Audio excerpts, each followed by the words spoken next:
Chapter 68. Although there were 300,000 cavalrymen stationed at the border, the Bailiang border was never peaceful. The Yanlu king, Jiaodong king, and the other vassal kings all reported their safety in the same way. Only Su Xiao, who had a different surname, complained to the court every year. Bei Mang also cooperated, sending troops to disturb the border every few days. There was a small battle every year and a big battle every 3 years. Both sides had their victories and losses. As time passed, the officials in the court began to complain that Su Xiao had ulterior motives and that he was not satisfied with splitting the land and sealing the border. These scholars, who saw themselves as the trusted aides of the dynasty, were mostly reprimanded by the emperor in the palace. Those who were slightly more serious were demoted out of the capital. Often, after accumulating enough experience in the local provinces, they would be recalled to the central government every 5 or 6 years and given important tasks. As time passed, the scholars who were slow to realize that this was a shortcut to the south. In these years, Lame Su was an unavoidable barrier in the hearts of the scholars. If they did not scold him a few times, they would be embarrassed to call themselves loyal officials. At the last meeting at the end of the year, the newly promoted Grand Scholar of Wuying Hall, Xueqi, had his servants carry a coffin all the way to the gate of the imperial city. The important official, who was not even 50 years old, asked for death with a bloodletter in order to get rid of the emperor's subordinates. The scholars in the capital all clapped and cheered. In Bailiang, the Su flag flapped in the wind. Under the flag, the great pillar of the country, Su Xiao rode slowly. There was only one handsome man beside him. His face was like jade, and he had the spirit of a scholar. However, he was dressed in military attire. He did not carry a sword and was empty-handed. A fine jade belt was tied around his waist, making him stand out from the crowd. The rest of the northern Liang's generals had to pull a long distance away from him. Su Xiao received a secret report from the capital and laughed lightly. Get rid of the emperor's subordinates? I am thousands of miles away from the emperor. These old scholars don't know how to save their energy to go home and deal with the beautiful concubines in their rooms. The elegant man in his 30s smiled but did not say anything. He rode beside Butcher Su Xiao. His expression was calm, and his imposing manner did not lose out too much. The common people all over the world said that the powerful king of Bailiang had a hunchback because he was burdened with hundreds of thousands of lonely souls and wild ghosts who refused to return to their homes. The reason why he was crippled was that he was tied down by the vengeful spirit of the #1 general of the old 9 kingdoms. These common people took delight in talking about it, so naturally, they would be scoffed at by the scholars who considered themselves as officials. Lame Su had been in the army for his entire life and had been injured countless times. How was he a devil with 3 heads and 6 arms? He was clearly a martial artist who had usurped power. Furthermore, how many years had it been since Lame Su had returned to the capital? Other than the older officials in the court, most of them had never interacted with the pillar state before. They had never even met him. Under the heavens, who would be intimidated by this false reputation? Su Xiao gripped the reins and looked toward the northeast. With the horsewhip in his hand, he raised his arm and pointed to several places. He sighed ruefully. I have not been there for too long. The old fellows who opposed me for several decades are either old or dead. It seems like no one remembers my vicious and merciless methods. Right now these young people are remonstrating with death. It is indeed lively, but it lacks a bit of sincerity. If this goes on, sooner or later these scholars will harm the country with their idle talk. What happened to West Chu in the past? They won the hearts of the people and the hearts of the scholars. Right now Bei Mang is valiant like wolves and tigers. They have coveted the country for a long time. I dare say that as soon as the Bailiang cavalry retreats, just relying on those cowardly generals of Yanlu and Jiaodong, they will cry for their father and cry for their mother after several charges. The barbarians in the southeast are hard to tame. Suppressing them will lead to peace. Retreating will lead to rebellion. Rebellions are unpredictable. It is hard to guarantee that there are no traitors or traitors fanning the flames behind the scenes. The western region's military, civil and religious forces are integrated into one body. They are known to be a solid piece of iron, virtually impervious to oil and salt. I don't care. The well water does not interfere with the river water. All right. Now even that esoteric Buddhism's red sect is starting to have designs on my son. Go to her place for Xianxia? Won't that make me a son-in-law who lives in his family? This woman is really tired of living. Do you believe that Laozi will take the cavalry and kidnap her from Mount Lantua to Bailiang and make her my son's slave? The elegant-looking man's smile deepened. He did not doubt that the pillar state would march straight into the western region for thousands of li. It was not appropriate for the cavalry to go east, but if the horses' hooves were to go west, the imperial court would be very happy to see it happen. This man did not speak much. He held the reins with one hand and put the other hand on his waist buckle. This dragon-patterned jade buckle had a very deep history. It was carved with two dragons fighting over the Ganoderma. It was the favorite of Yi Baikue, the head of the 4 great generals in the past. It was only taken off after his death, and Su Xiao personally gave it to the man beside him. This trusted subordinate was Chen Zhibao. The prestige of Bailiang's 300,000 cavalry was second only to Su Xiao's little butcher. It was he who had single-handedly forced him and Yi Baikue into a life-or-death situation. Before the final battle where the two armies were evenly matched, Chen Zhibao rode out and dragged 2 peerless beauties with 2 ropes. In the end, he stabbed the wife and daughter of the unparalleled general to death. After this almost certain battle, Chen Zhibao, who had already killed countless surrendered soldiers, became famous again. Su Xiao smiled and asked, "Zhibao, how long has it been since you last saw my family's Wei Xiong?" Little Butcher's face was sharp and determined, but there was a subtle gentleness in it. However, his tone was still respectful. Reporting to Godfather, "It has been 4 years." Su Xiao urged the horse to gallop. He laughed and said, "Then you have to be careful." She rushed back to Bailiang this time and is not in a good mood. Chen Zhibao swung the reins and followed. Northern Liang's valiant generals were as numerous as clouds, and their ferocious soldiers were innumerable. The only one who could stand shoulder to shoulder with the great pillar state was Chen Zhibao, who always wore a white robe when he was not wearing armor. A horse galloped. The horse was the red snake that appeared in the ancient painting, 9 Horses painting. Even experts who knew horses did not think that such a spiritual horse really existed. The red snake was the land mount of the Dragon King after he transformed into a human. Its forehead was 9 feet tall and its fists were like a unicorn.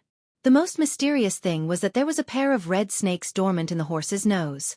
When the horse died, it would come out and find a new master. On the back of the red snake horse sat a plain-looking woman in a green robe. There was an ancient sword at her waist, simple and unadorned. The horse galloped so fast that dust flew like a line. She could already see the top of the city in the distance. In the city, there was a commotion everywhere. Half of Bailiang's army, more than 300 cavalrymen armed with swords and crossbows, rushed out in full force and charged through the bustling city. They split into 2 groups and surrounded 2 inconspicuous inns. Back then, when the king of Bailiang, Su Xiao, stepped into Zhonghu on horseback, it was different from the past wars. Every cavalryman was equipped with the current Phoenix Battalion's equipment. They wore light armor, which made it easier for them to fight while on horseback. Other than the generals who had amazing physical strength who could wield modeo, the rest of the cavalrymen carried standard cold swords. The archers carried 2 barrels of arrows, more than 40 of them. Chapter 69. If it was a one-on-one fight, other than the Bailiang generals who had made their name through hundreds of battles and some fierce soldiers who came from the green forests and grasslands, or the Zhonghu sects, no one would be able to fight against the people of the Zhonghu sections. But when the Bailiang cavalry gathered more than 100 men, the strength of their teamwork, honed through piles of corpses on the battlefield, became apparent. This was especially true when an entire battalion of cavalry was advancing in an orderly manner, either on horseback or with crossbows in hand. Very few enemies could break their edge. Moreover, the butcher Su Xiao had never lacked lackeys who were completely opposite in skill and character. When this group of people killed Zhonghu people who came from the same routes as the Bailiang cavalry, they were even more adept than the Bailiang cavalry. A head was worth 10 taels of gold or dozens of taels of gold. There were even some sect leaders whose heads were worth thousands of taels of gold. On top of that, they were given several secret manuals and official titles when they succeeded. Who wouldn't go crazy with killing? In any case, the best wool grew on the body of the fat sheep. Su Xiao was the best at using the method of quenching thirst with the hope of plum blossoms to drive people to work for him. The billowing smoke that ignited in Zhonghu was practically a catastrophe that hadn't been seen in 300 years. Otherwise, how could Su Fengnian be targeted by enemies who were as numerous as carps crossing the river? Perhaps it was because the Zhonghu heroes felt that killing Su Xiao was as difficult as ascending to the heavens, and killing the 2 young daughters was beneath their dignity. Killing that idiot Su Longxiang wasn't considered a real man either. Therefore, they all aimed the tip of their swords and spears at the innocent and pitiful His Royal Highness. Not all the Zhonghu heroes who bore a blood feud were willing to go to Bailiang Palace like moths to a flame. For so many years, wave after wave, none of them had returned. Revenge was the most important thing, but what could they do if they lost their lives? Which one of them was an idiot to be able to fight against the king of Bailiang, Su Zhao's character? Now, there was even a secret rumor that the hedonistic heir apparent was an extremely sinister bastard. Who knew when, while lying on the fair belly of a courtesan, he came up with the vicious idea of opening the door before letting the dog bite people. This made them beat their chests and stamp their feet. Although this heir apparent was an idiot who didn't know how to help the people, he had learned a lot from the butcher Su Shao when it came to harming people. He truly deserved to be killed. At this time, His Royal Highness, who everyone thought deserved to be killed, and the little girl came to a street far away from one of the inns. Su Fengnian bought 2 sticks of candied haws from a roadside stall. Don't expect His Royal Highness, who rarely carried money when he went out, to pay for it. The little girl was very impressed when she saw Su Fengnian take the candied haws and leave without being chased for debt or beaten. It couldn't be helped. Even though she had seen the grandeur of Bailiang Palace, the little girl still couldn't connect the beggar Su Fengnian with His Royal Highness. In her opinion, Su Fengnian was more pleasing to the eye when he was sallow and emaciated. It was more interesting to sit with her on the willow tree by the riverside and tie twigs. It was more enjoyable to support her in a quarrel with the village women. Alas, what was so good about His Royal Highness? A penniless Su Fengnian was enough. The little girl stuck out her tongue and licked the candied haws, thinking very gloomily. Su Fengnian said that a young girl's feelings were always poetic.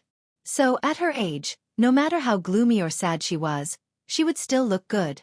When she became a young married woman, she would be finished. He said that a young married woman's feelings were always poetic. She didn't quite understand, but she knew that it was definitely not a good thing. Every time he laughed wickedly, someone would suffer. Where did old Huang, who had suffered the most, go? She thought for a while and didn't ask. Su Fengnian chewed on the candied haws and was in a good mood when he heard the cold whooshing sounds of crossbows in the distance and the mournful wails that followed.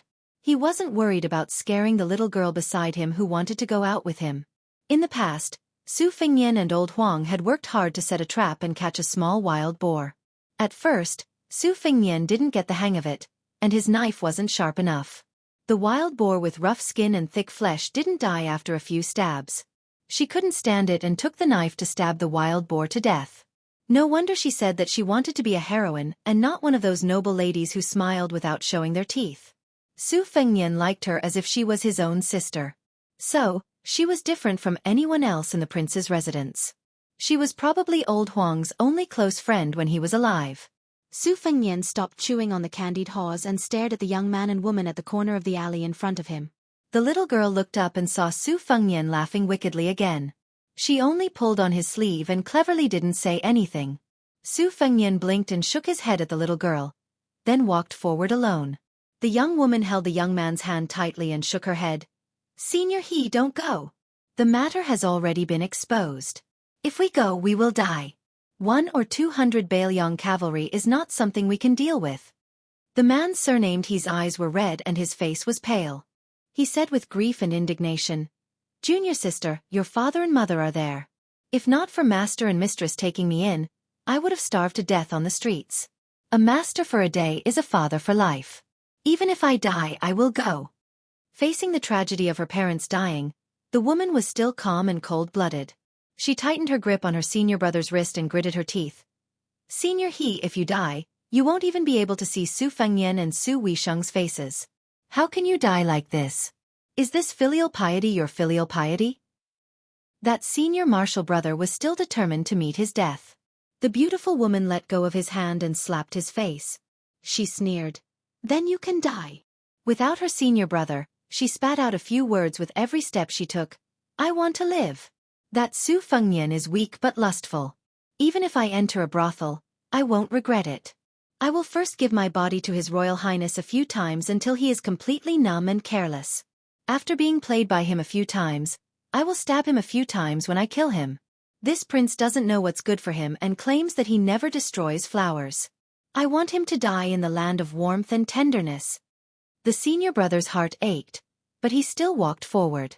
Jianghu grudges end in Jianghu, and Jianghu men die in Jianghu. This may be stupid, but Jianghu is not like the palace. There are many fools who only know filial piety. They don't care about foolish filial piety. After he walked away, the woman said disdainfully, "My parents raised this kind of trash for more than 20 years for nothing." Well scolded. He doesn't understand the big picture at all. He will die in vain. Miss, you are the one who can endure humiliation. If I were His Royal Highness, I wouldn't be willing to kill a beauty like you. The woman turned around in horror and saw a young master in brocade clothes leaning against the wall. He had a smile on his face and held a stick of candied haws in his left hand. She had seen a portrait that she was almost tired of looking at. Therefore, she recognized the man in front of her, even if he turned into ashes. However, in the portrait, His Royal Highness's eyes were frivolous and weak. At this time, he should be called Su Fengnian. Why did he have a domineering aura? Before she could use her glib tongue, the winter-embroidered knife was unsheathed. A crack several feet deep appeared on the thick wall behind her. The woman's head fell to the ground. Su Fengnian threw away the stick of candied haws and looked at the head on the ground. He said calmly, "Who said I don't kill women?" Chapter 70. Su Fengnian abruptly turned his head and saw a thin figure standing at the end of the alley. His mind raced as he quickly saw the person's face. He couldn't help but be dumbfounded. It was actually the delicate girl from the beef shop. She was holding a bamboo stick, her delicate shoulders trembling as she stared blankly at His Royal Highness, who was holding a knife. Su Fengnian didn't know whether to laugh or be fierce. It was very awkward. If it was the assassin's accomplice, he could just kill him. But this little girl was so harmless that she didn't give His Royal Highness a chance to make things difficult for her. She had already turned and ran away. Su Fengnian didn't intend to pursue the matter. She was just a pretty girl from a small family. It was already quite impressive that she wasn't scared out of her wits. How could she dare to gossip? Besides, no one would believe her, and even if they did, no one would care. In Bailiang, if Su Shao wasn't the emperor who only lacked a 9-dragon embroidered robe, then what was he? Su Fengnian found the little girl who lived in the temple. She was still fighting with the sugar-coated hawthorn with her small mouth. She probably thought the hawthorn was too sour, so she only bit off the rock sugar on the outside. She couldn't bear to throw away the rest, nor was she willing to eat it. She just stood there waiting for him. Su Fengnian didn't stand on ceremony and took the hawthorn, swallowing it in a few bites. He pulled the little girl to the beef shop 3 streets away and ordered 3 servings of soy sauce meat. The owner of the shop was still attentive. Su Fengnian didn't see the girl from the bamboo branch, who was probably called Jia Jia Jia. When they returned to Prince Liang's residence, Su Fengnian smiled and said, "Before you go home, I want to show you something." Miss East-West asked curiously, "What is it?" Su Fengnian gently said, "The mysteries of heaven cannot be revealed." The little girl curled her lips and said, "My father said that the mysteries of heaven are all lies." Su Fengnian didn't think much of it and took her back to the residence. They first went to Wutong Garden. As soon as they entered the courtyard, he clapped his hands. When they heard the clapping, all the servant girls, including Sweet Potato, Green Ant, and Cucumber, stopped what they were doing and rushed out of the building. They piled up in the courtyard, chattering and laughing, all of them looking forward to it. Although the little girl had seen Sister Sweet Potato, when so many beautiful sisters suddenly appeared, she was still a little dazed. She only heard Su Fengnian say, "The rules are the same as before. Go. Go to the top of the mountain around this time tomorrow." The sisters burst into laughter, beaming with joy, and dispersed. After Su Fengnian sent the little girl who was in the dark back to her residence, he walked alone to a music hall called Chu Shu Bao Down. It was a 5-story building. There were bells, drums, zither, and cymbals in the hall. There were all kinds of instruments. There were more than 10 great musicians and music officials, and more than 160 little musicians.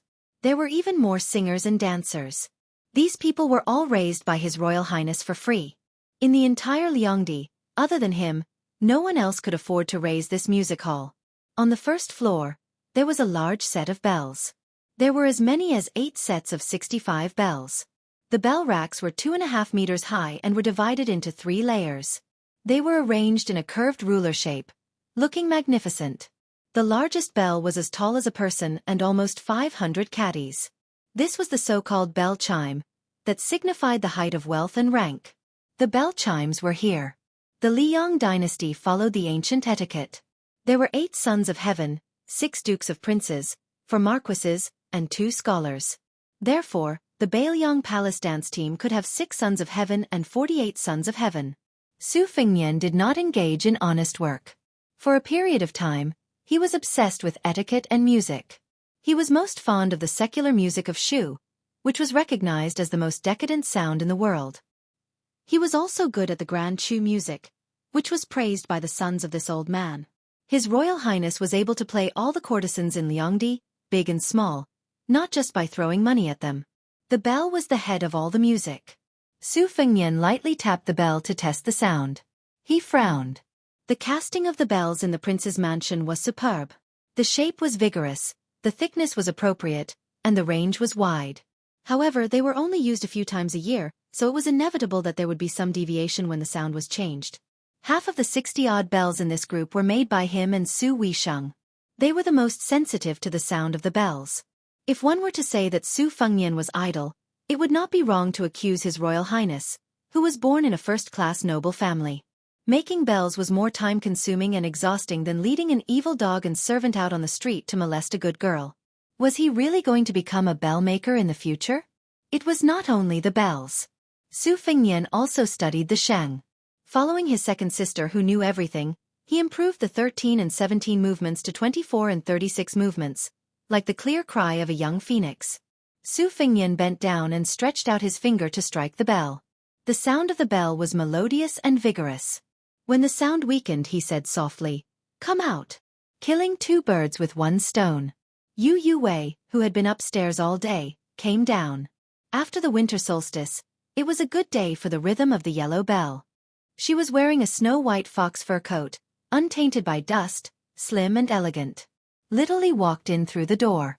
She had been tiptoeing and secretly following His Royal Highness to the music hall where Chu and Shu musicians bowed their heads.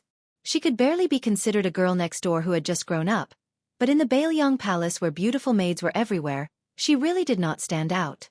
Even the dancers and singers who were kept as playthings by His Royal Highness could not compare to her.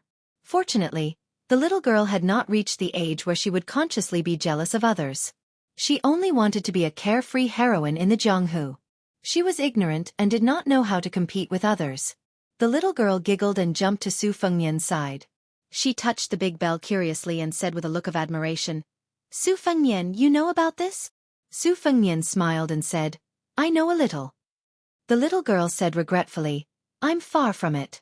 My mother said that I'm tone deaf since I was young. It's worse than the chanting of the monks at home." Su Fengnian joked, "I already learned about it when I taught you how to whistle." The little girl raised her foot to step on Su Fengnian, but her foot was dodged. The little girl was unwilling to give up and began to chase His Royal Highness. Yu Wei, who was standing at the stairs, sighed softly. "This little girl is really brave." After fooling around for a while, Su Fengnian saw Blue Bird standing at the door with an unnatural expression. Chapter 71. Su Fengnian's heart skipped a beat. He held the girl's head with one hand and pointed at Yu Wei with the other. He smiled and said, "Lizzie, you play with this fish sister first. I have to go pick up someone." The girl made an "oh" sound. Su Fengnian turned to look at Yu Wei at the door and ordered, "You take care of Lizzie. All right, I need you to practice the sword for the next 2 days." Yu Wei frowned but did not refuse in the end. Su Fengnian flew to Wutong Garden, picked up 2 boxes of chess pieces, and ran towards the lake. He saw a woman leading a horse forward. Behind her, the housekeepers and servants did not dare to breathe loudly. They trembled like mice in front of a cat. Su Fengnian jogged over and threw a glance at the servants. The group of silent servants immediately scattered like birds and beasts as if they had been granted amnesty. Su Fengnian smiled and said flatteringly, "Second sister, are you tired? Are you hungry?" The woman who was flattered by His Royal Highness glanced at Su Fengnian's embroidered winter saber. Her eyes became colder and she did not make a sound. Su Fengnian was not discouraged. He carefully accompanied her and said, "Second sister, I carved a set of chess pieces for you on Wudong Mountain. According to your 19 paths, there are 361 pieces. Take a look." In the palace, the servants all knew that first Junju was afraid of De Zhugua was afraid of His Royal Highness, and Su Fengnian was afraid of Su Weisheng. Everything had its vanquisher. When it came to second Junju, there was nothing to be afraid of. As a woman, she dared to use a sword to kill people on the battlefield of Bailiang.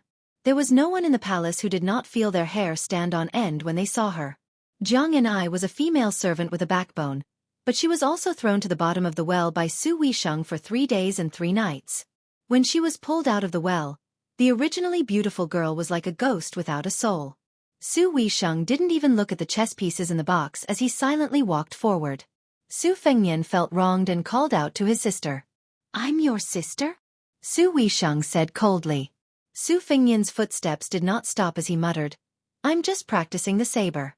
Do you have to make such a fuss with me? I haven't seen you in 3 years, but you don't even smile." Su Weisheng brazenly attacked. In the twilight, a streak of brilliance surged. Su Fengnian felt a throbbing pain on the back of his left hand, and the chess box fell from his hand. The whole box of 180 white chess pieces fell from the air, splashing more than 100 water droplets. It was really like a fairy scattering flowers. Su Weisheng continued to move forward, ignoring His Royal Highness, who was stunned on the spot. She only said expressionlessly, "I saw it." Su Fengnian, who only had a box of black chess pieces left, looked at the figure of his second sister in the distance and sighed for a long time. On the second day, Su Fengnian went to the Luo Tu courtyard to visit Su Weisheng, but his second sister refused to see him.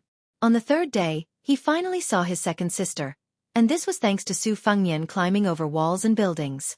She was lying on the bed, holding a book, Records of Examiners, which was not respected by the current scholars. She ignored Su Fengnian. Su Fengnian smiled mischievously and wanted to lie on the bed, but Su Weisheng unsheathed her ancient sword by half an inch. Su Fengnian said helplessly, "Second sister, when will you calm down?" She said softly, "I'm going to return to the academy soon.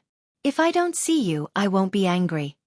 Su Fengnian was stunned and asked, "You're not going to celebrate the new year at home? You're not going to wait for Su Xiao to come back?" Su Weisheng just turned a page. Su Fengnian was silent. From noon to dusk, Su Fengnian put down the lonely chess box and left the Luo Tu courtyard, which was as clean as a snow cave. Su Weisheng got off the bed and ate some snacks. Looking at the sky outside the window, she went to the stable to get the red snake. She said she was going to leave, so she really left. She did not hesitate. Su Weisheng led out the psychic horse that she had tamed by chance. After hesitating for a moment, she returned to the courtyard and took something small. Su Fengnian stood at the entrance of the prince's mansion, watching the horse, the man, and the sword leave resolutely. Su Fengnian did not need to go to the Luo Tu courtyard to know that the box of chess pieces was placed in the distance. Why bother? How could there be a woman in the world who liked to travel alone? Su Fengnian walked to the top of Mount Qingliang. Under the yellow crane tower, there would be a song and dance that was rarely seen in the world. It was originally for little Li Zi. He did not expect to give it to second sister. The brilliant Bailiang soul-suppressing song was written by the departing Su Weisheng. Su Fengnian composed the song. Tonight, there would be Yu Youwei's sword dance. Red Musk, Blue Bird, and the other girls would sing. Green Ant, Huang Shang, and the other 30 musicians would sing. There were 160 singers and dancers. At the top of Mount Qingliang, the lights were as bright as day.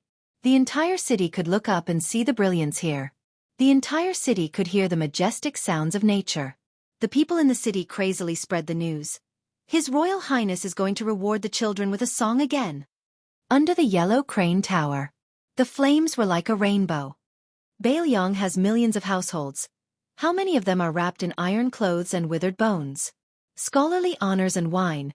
How many grains of dust are the emperors, generals, and ministers? A rabbit walks on the mountain, a fox sleeps in the forest, swallowing the mountains like a tiger. 10 pearls, snow mud, red stove, white hands and a slender waist become orphans. 100,000 crossbows shoot down countless. Millions of heads roll on the road. A good man, don't say that the heroes of the world have fallen into his trap. Little girl, don't hide your admiration deep in your belly. Come, come, come, let's hear who's beating the beauty drum. Come, come, come, Let's see who's the butcher of the Yang world. The soul-suppressing song had a total of 1,008 words. It was widely circulated in the Bailiang army. There were only 3 people on the city gate tower: Su Xiao, his adopted son Chen Jibao, and Su Weisheng, who was stopped by them in the end. Su Xiao held a bowl of strong wine in his right hand. He closed his eyes and listened to the song, his left hand patting his knee. Chen Jibao's expression was solemn. Su Weisheng heard half of the song and went downstairs. She held a round, pitch-black chess piece in her hand. Yellow Crane Tower. This was the first time the little girl had seen such a vast and brilliant battle array. She was so shocked that she couldn't speak. The timid and stupid Nanbei beside her was so scared that he ran away and disappeared without a trace. Li Zi stared blankly at His Royal Highness, who was reclining on a couch not far away. He was slowly drinking wine, wearing a purple and gold crown on his head, dressed in a white robe, and a scarlet mark between his eyebrows. He looked like a celestial being who had forgotten his worries. Chapter 72. On the 4th day, she finally ran out of ideas. The little monk, Bei Bei, was also on the verge of going crazy. The little girl could only sigh and groan as she walked to the carriage that Su Fengnian had prepared for her. The carriage was filled with her favorite snacks and fruits. She put them all on the bill, so the next time she saw Su Fengnian, she would have to pay him back. As for whether or not the copper coins in the bowl under her father's bed were enough, she didn't care at all. The little monk, Bei Bei, was also about to go crazy. The little girl could only sigh and groan as she walked to the carriage that Su Fengnian had prepared for her. The carriage was filled with her favorite snacks and fruits. She put them all on the bill, so the next time she saw Su Fengnian, she would have to pay him back. As for whether or not the copper coins in the bowl under her father's bed were enough, she didn't care. The little girl saw that His Royal Highness didn't seem to be getting on the carriage, as if something was missing. She anxiously said, "Su Fengnian, you're not going to see me off?" Su Fengnian raised his head and gently said, "No, I'm afraid that I won't be able to resist snatching you back once we leave the city." The little girl immediately became happy. See, Su Fengnian still cared about her as a close friend. If he couldn't see her off, then so be it. He was still young and she was still young. She wasn't afraid that she wouldn't have a chance to see him off in the future. Besides, Su Fengnian said that he would come back to her home to play in 2 years at the latest. The little girl was so happy that she forgot that she hadn't told His Royal Highness where she lived or what temple it was. There were countless temples in the world. No matter how resourceful His Royal Highness was, if he didn't have a clue, how could he find it? She sat in the car and lowered her head to play with a string of red sandalwood prayer beads in her hand. 108 beads symbolized the destruction of 6 roots and 6 kinds of worries in 3 lifetimes. This was a sacred object of Buddhism that His Royal Highness piously asked for from an eminent monk of Mount Jiuhua. The master of that eminent monk just happened to pass away at the age of 108. He held this string of Buddhist horse rope and chanted countless sutras. Naturally, it contained a kind of great merit that could only be understood. It could be seen that the heartless His Royal Highness cherished this little girl from the bottom of his heart. That night, the old soldiers in the city were filled with mixed feelings as they listened to the brilliant Bailiang soul-suppressing song. The little girl ran to His Royal Highness's couch and was pulled into his arms. She wasn't shy at all. Listening to the song and smelling the scent of alcohol, she felt her heart was at peace. Before boarding the car, the little monk clasped his hands and bowed to Su Fengnian. Su Fengnian smiled and bowed back. The little monk was more familiar with the ways of the world than the little girl. He said many words of gratitude from the bottom of his heart. From the beginning to the end, the little monk didn't have any aversion to this notorious, heavenly playboy of Bailiang. Perhaps it was because he had heard Li Zi talk about how good and smart Su Fengnian was before they met, so he had a good first impression of him.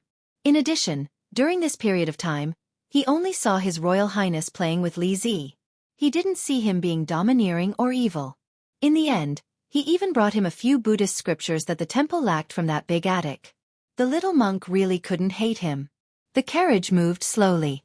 The little girl lifted the curtain and waved her hand vigorously. Su Fengnian smiled and waved back. When she could no longer see Su Fengnian's slender figure, the little girl sat back down on the embroidered stool. She was a little annoyed and her heart was empty.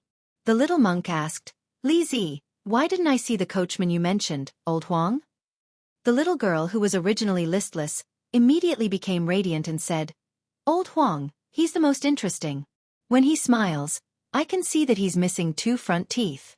Old Huang loves his ivory comb the most.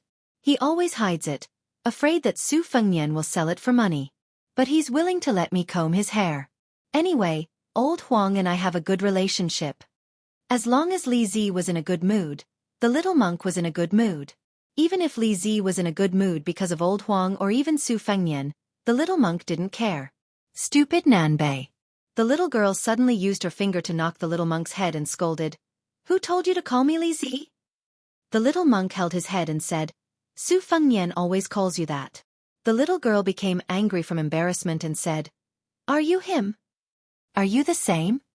The little monk said timidly, "Okay, Thing." The little girl gritted her teeth and said, "You're not allowed to call me Thing. Wu Nanbei, you stupid Nanbei."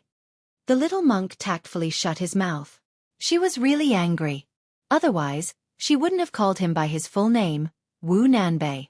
This was because her master used to hold on to Li Zi's braid and earnestly taught her that monks shouldn't talk about their names, Taoism, or longevity. She was not allowed to call her family by their original names before they were born. Alas, her master didn't have any strong points. This was the only good thing about him. Li Thing. Wu Nanbei. Although the little monk's face was reserved, he was actually thinking happily in his heart. "You're Thing, and I'm Nanbei. As long as we're together, everything will be fine." Poor Su Xiao could only appear in his mansion when the little girl and the little monk left the city. He sat with Su Fengnian in the pavilion in the middle of the lake. Only the father and son were there. Even Chen Jibao wasn't present. De Zhugua had 6 adopted sons. Chen Jibao, Yuan Zuozong, Yi Shizhen, Yao Jian, Qi Dengua, and Chu Lushan. Their personalities were very different. His Royal Highness also had a subtle relationship with them. Su Fengnian didn't get along with Chen Jibao since they were young. In the past, he didn't have a good impression of Yuan Zuozong and Qi Dengua, the 2 invincible generals. In the past year, their relationship had improved so much that they even drank together a few times. As for the scholarly general Yi Shizhen, his relationship with His Royal Highness was always mediocre. However, Yao Jian, who was proficient in the green pouch technique, was always able to talk to Su Fengnian. The young heir liked to watch Yao Jian gnaw on soil and seal acupoints the most. He always found it very interesting. Needless to say, the round Lu Qiuer bowed and bent his knees as if he was Su Fengnian's biological son.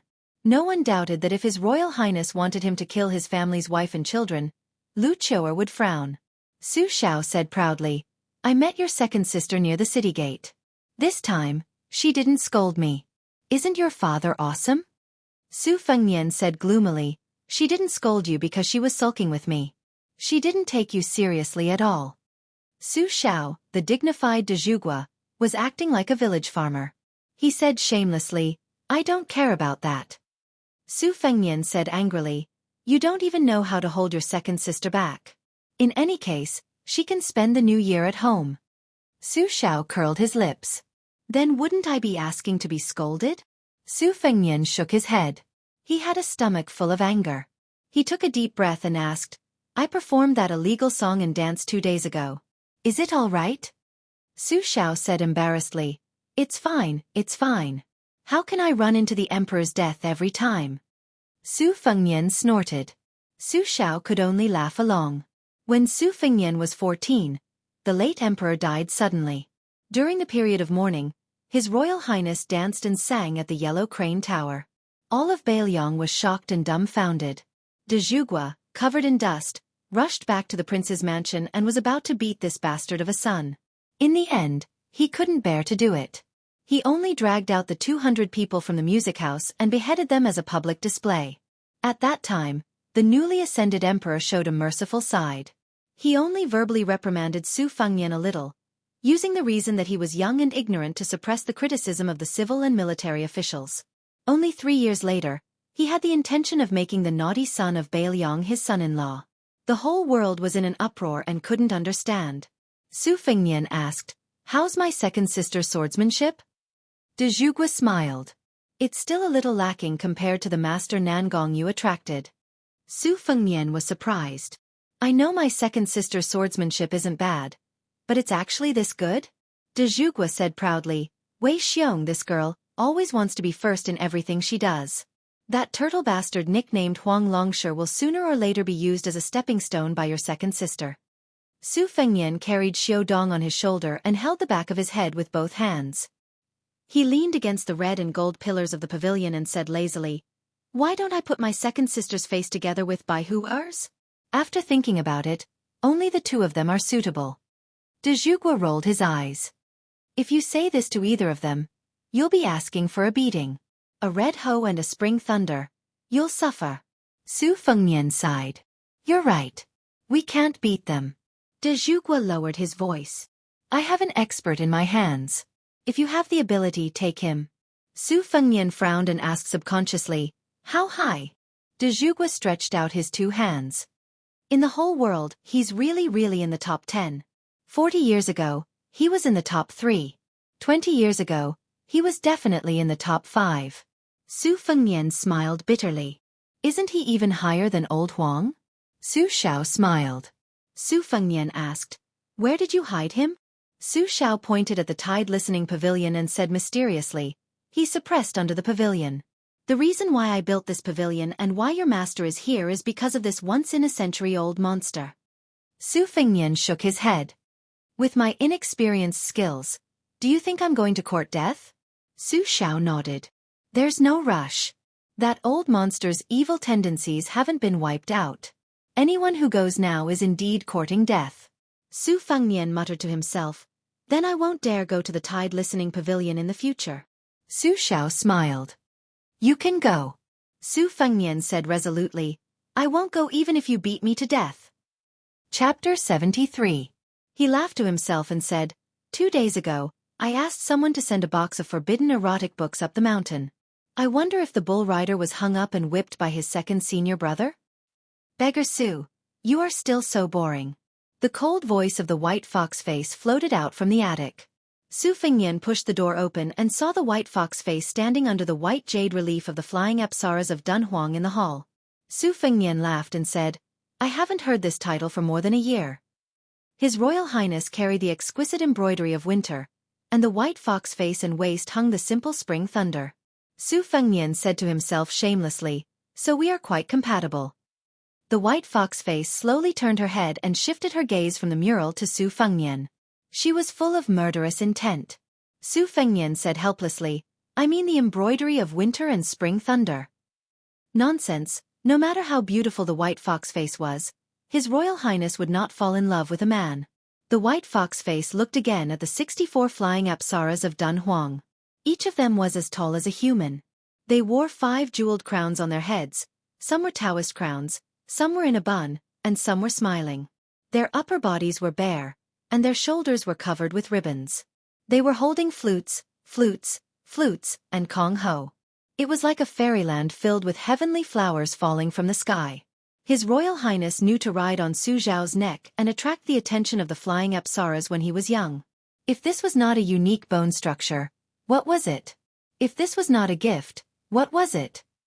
However, after he grew up, he did not do it often. After all, Su Zhihu liked to sleep with Su Fengnian the most. He did not let go of him even when he was 12 or 13 years old. Su Fengnian's habit of hugging his neck and stroking his earlobe while sleeping was due to her indulgence. Bai Huer's face shifted a few steps and stared at a fairy at the top of the northwest corner. This fairy was adorned with precious bracelets on her arms and held a phoenix-headed Kong Ho in her hand. Upon closer inspection, she only had one eye. Su Fengnian didn't take it to heart. He said with lingering fear, "Su Xiao said there's an old monster suppressed at the bottom of the Tide Hark Pavilion. White fox face, be careful." Bai Huer's face looked as if she had a sudden epiphany. The spring thunder was unsheathed and hit the eyes of the flying beast. The spring thunder bounced back into the sheath. That flying apsaras did not move at all, but the other 63 flying apsaras began to drift slowly. A door appeared in front of them. Su Fengnian was dumbfounded and muttered, "Is this the finishing touch?" The face of White Fox walked straight in. Su Fengnian wanted to pull him back but failed. After a moment of hesitation, he followed him into the darkness. With the help of the moonlight in the hall, he could see that there was a staircase leading to the basement. White Fox's face drew out spring thunder, illuminating the road with a clear blade. Su Fengnian followed suit and drew out his winter-embroidered blade. When Su Fengnian counted to 63, the staircase gradually became clearer. It was a hall with 4 luminous pearls embedded in the 4 walls. It was like a tomb. Memorial tablets. It was filled with the memorial tablets of Bailiang's fallen generals and generals. No less than 600 pieces. A thatched mat was placed in the center of the hall for kneeling and worshipping. The mat couldn't conceal an even larger yin-yang fish formation. Su Fengnian looked at the memorial tablets. Only a small number of them were familiar to him. They were all the meritorious generals of Bailiang's army, who died in the chaotic spring and autumn war that swept the world. A general success was built on the bones of 10,000. This was just the language of a scholar. Here in this place was the real underworld. White Fox's face showed no signs of fear. He only asked, "Do you want to exchange winter embroidered for spring thunder?" Su Fengnian knew something was wrong. He shook his head and said, "No, I don't." White Fox's face was obviously annoyed by His Royal Highness' lack of tact. He narrowed his phoenix eyes and stared at Su Fengnian as if he was looking at a memorial tablet. White Fox's face could see that spring thunder was more suitable for His Royal Highness to practice his blade than winter embroidered. Su Fengnian pretended not to see anything.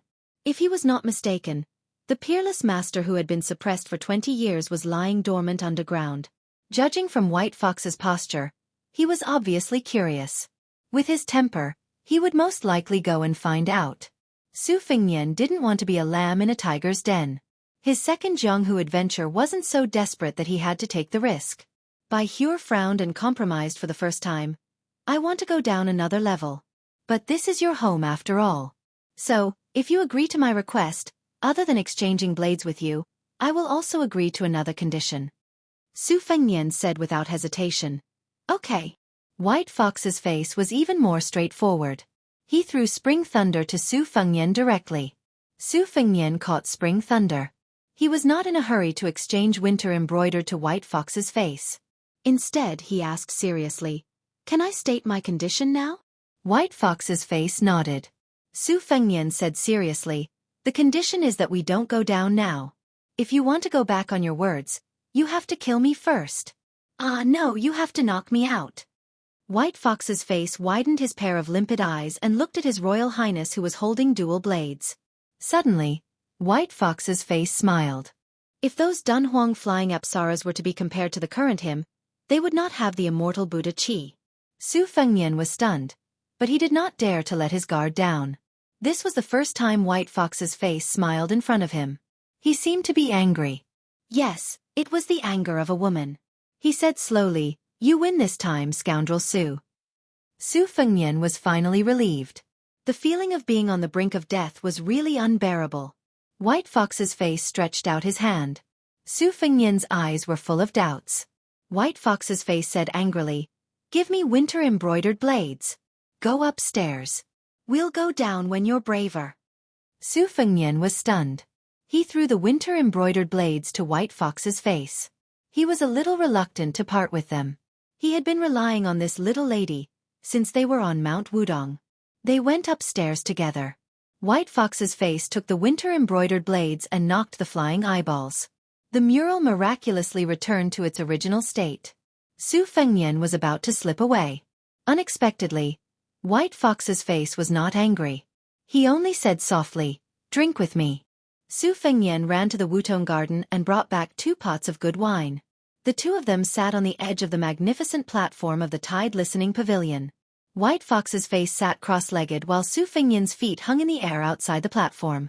Bai Hure gulped down a mouthful of wine. "The Prince of Northern Liang is the most ambitious man I've ever met, but I still don't understand how Su Shao became a powerful minister even though he's been promoting legalism and hegemony for the past year. When I saw more than 600 memorial tablets just now, I seem to understand a little. With 600 people working for you, even if you're an idiot, you can still rule over a province. If these 600 people are all heroes who are willing to sacrifice their lives for you, then what? Everyone knows that the king of Bailiang, Su Shao, started out with 600 brave riders. Now there are only a few left, right? They're probably all there." Su Fengnian looked at the night sky. White Fox's face said softly, "Is it tiring to have such a father?" Su Fengnian shook his head. White Fox's face shook the wine pot and mocked, Your father's methods, scheming and endurance are all top-notch, but you're a scoundrel. Su Fengnian smiled bitterly. Don't make fun of me, an idiot. Didn't I use embroidery winter to cheat you of spring thunder? If you're not satisfied, we can exchange it back. White Fox's face curled into a charming smile. She took another sip of wine. Even when drinking, she was still so bold. She said, "Tell me, what's your condition?" Su Fengnian said softly, "Let's not talk about it. If you want to go down, then go down. Just let me know when the time comes. I'll ask Su Xiao to arrange more people for you." White Fox's face was suspicious. "Since when are you so kind?" Su Fengnian said self-deprecatingly, "I don't have many friends to begin with. Because of the Lingzhou prefecture's magistrate, who was determined to be a loyal minister, I lost one last year. No matter what you think of me, I'll always treat you as a friend." White Fox's face was expressionless. She only raised her head and drank. Soon, the whole pot was emptied by him. She reached out her hand and asked Su Fengnian for more wine. Su Fengnian shook the wine pot in his hand and smiled. "I've already drunk. Do you still want more?" Slightly tipsy, White Fox's face said loudly, "Give it to me." Su Fengnian handed it over. He was half surprised and half annoyed. He was surprised that White Fox's face, who was so proud and arrogant, was beginning to not care about trifles with him. He was annoyed that White Fox's face was definitely not a woman. White Fox's face said something that almost made Su Fengnian vomit blood. "If only you were a woman. I'll marry you." Chapter 74. His Royal Highness had always been the one to tease others. How could he be the one being teased? Moreover, the White Fox face beside him was a man. Su Fengnian could only feel sorrow welling up from within.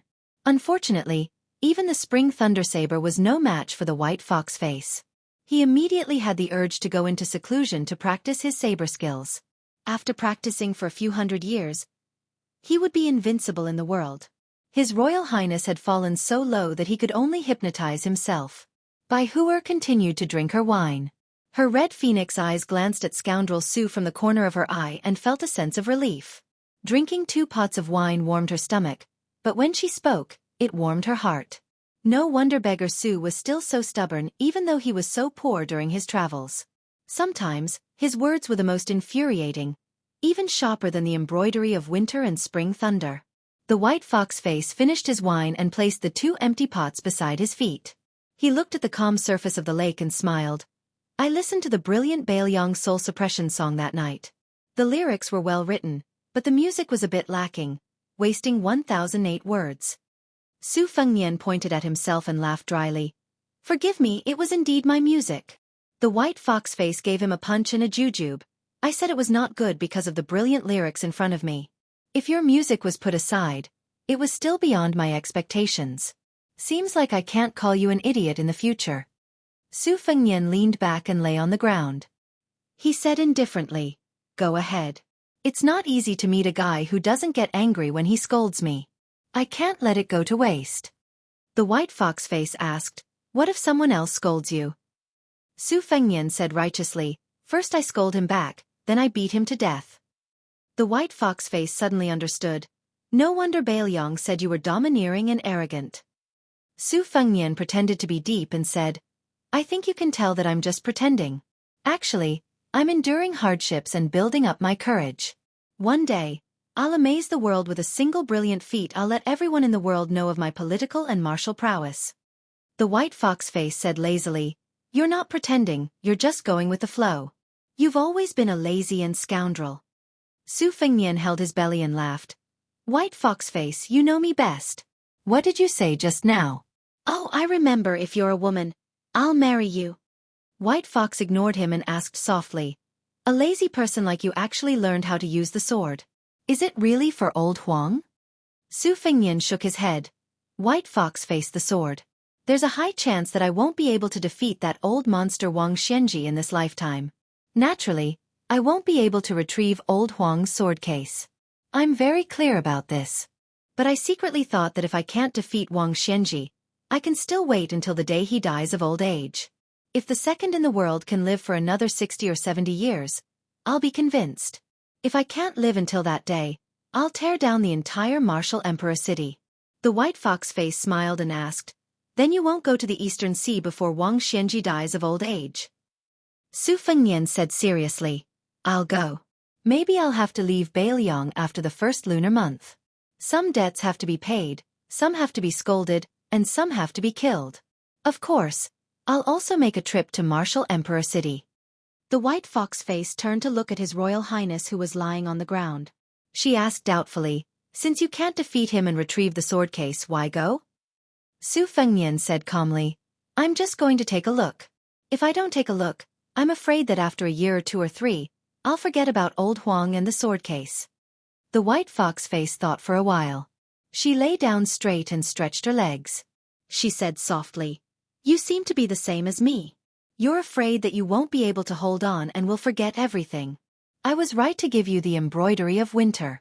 Now that I'm giving you the spring thunder, it won't be bad." Su Fengnian laughed mischievously, "White fox face, it's a pity that you're a man." The white fox face returned the compliment. She squinted her eyes and smiled. "It's a pity that you're not a woman." Su Fengnian closed his eyes. The white fox face said softly, "I won't follow you out of Bailiang. There are 5 floors of secret manuals in the arsenal. Before I reach the last floor, I won't leave the building. So, can you change your condition?" Without waiting for Su Fengnian to answer, the white fox face continued, "If you don't agree and want me to follow you to the Jianghu, I'll still fulfill my promise." Su Fengnian, who was still resting with his eyes closed, twitched the corner of his mouth and said, "1 spring thunder from embroidery of winter is enough. Old Huang said that one must be content with what one has to fill one's stomach and heart. Listen to this logic. No wonder he could perform those 9 swords. I think that this is what an expert is like. F***ck Wang Xianji. Dong Tai, Chao Guanzi." The white fox face closed her eyes and fell into a deep sleep. When she woke up in the morning, the white fox face sat up abruptly. Her face was as white as snow, and the winter embroidery knife beside her was trembling and crying. When the white fox face realized that she was wearing a familiar mink coat, she quickly calmed down and laughed at herself. Chapter 75. When Su Fengnian found Jiang and I, she was carrying water to wash clothes. She was reluctant to use force to wash a few thin and white clothes. When she saw Su Fengnian, the female servant who had grown from Princess Tai Ping to Princess Wei Ping with great difficulty, she turned a blind eye to His Royal Highness. Su Fengnian had heard that when his second sister returned to the palace, although she ignored him, she had secretly taught a lesson to this girl who had foolishly written the Great Gunghorn Oath to Kill post. Su Fengnian did not feel any heartache. He only rejoiced in her misfortune. "Who told you to make trouble and not properly clean that little vegetable garden?" Jiang and I seemed to see Su Fengnian's malicious smile from the corner of her eyes. Her face became even colder and she accidentally used too much force to wash the clothes. Her eyes were filled with annoyance and her movements immediately became lighter.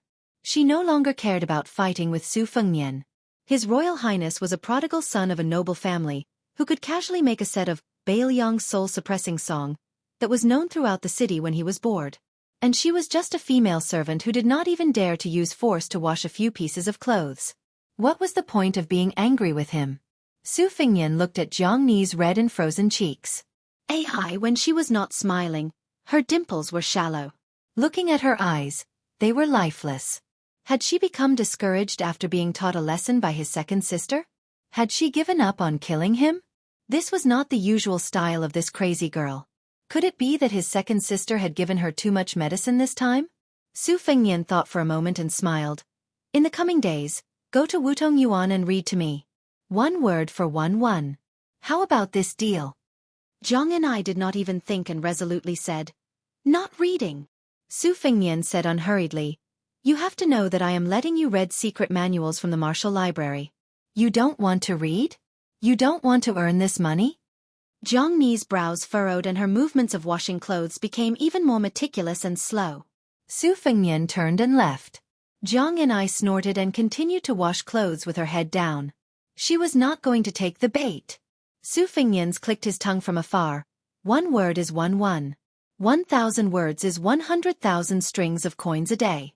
Including rest, 1 year is 36,000 strings of coins of money. At the end of the year, 10,000 strings of coins of wealth. Just thinking about it, it is a pity. Jiang Ni's mouth twitched. To read 300 poems to 300 poems to write poems of gods. There is also an old saying, there to read 300 poems. Even if you don't know how to compose poems, can compose poems, recite it. To be I. Listen, my maids to my ears. To hear my. Turned head turned a Feng Nian spat. And Fieri to hin. Perhaps it was mixed with a lot of insignificant kindness, but Zhang and I ignored it or regarded it as a provocation. When His Highness Crown Prince disappeared from her peripheral vision, Zhang and I was in a daze. Although she was born in a noble family, how could a child who was only a few years old have any feelings for money? Later on, she was kidnapped and brought to the northern Liang Palace. She lived a very poor life. Now, her monthly allowance was not even 2 taels. She had a lot of money.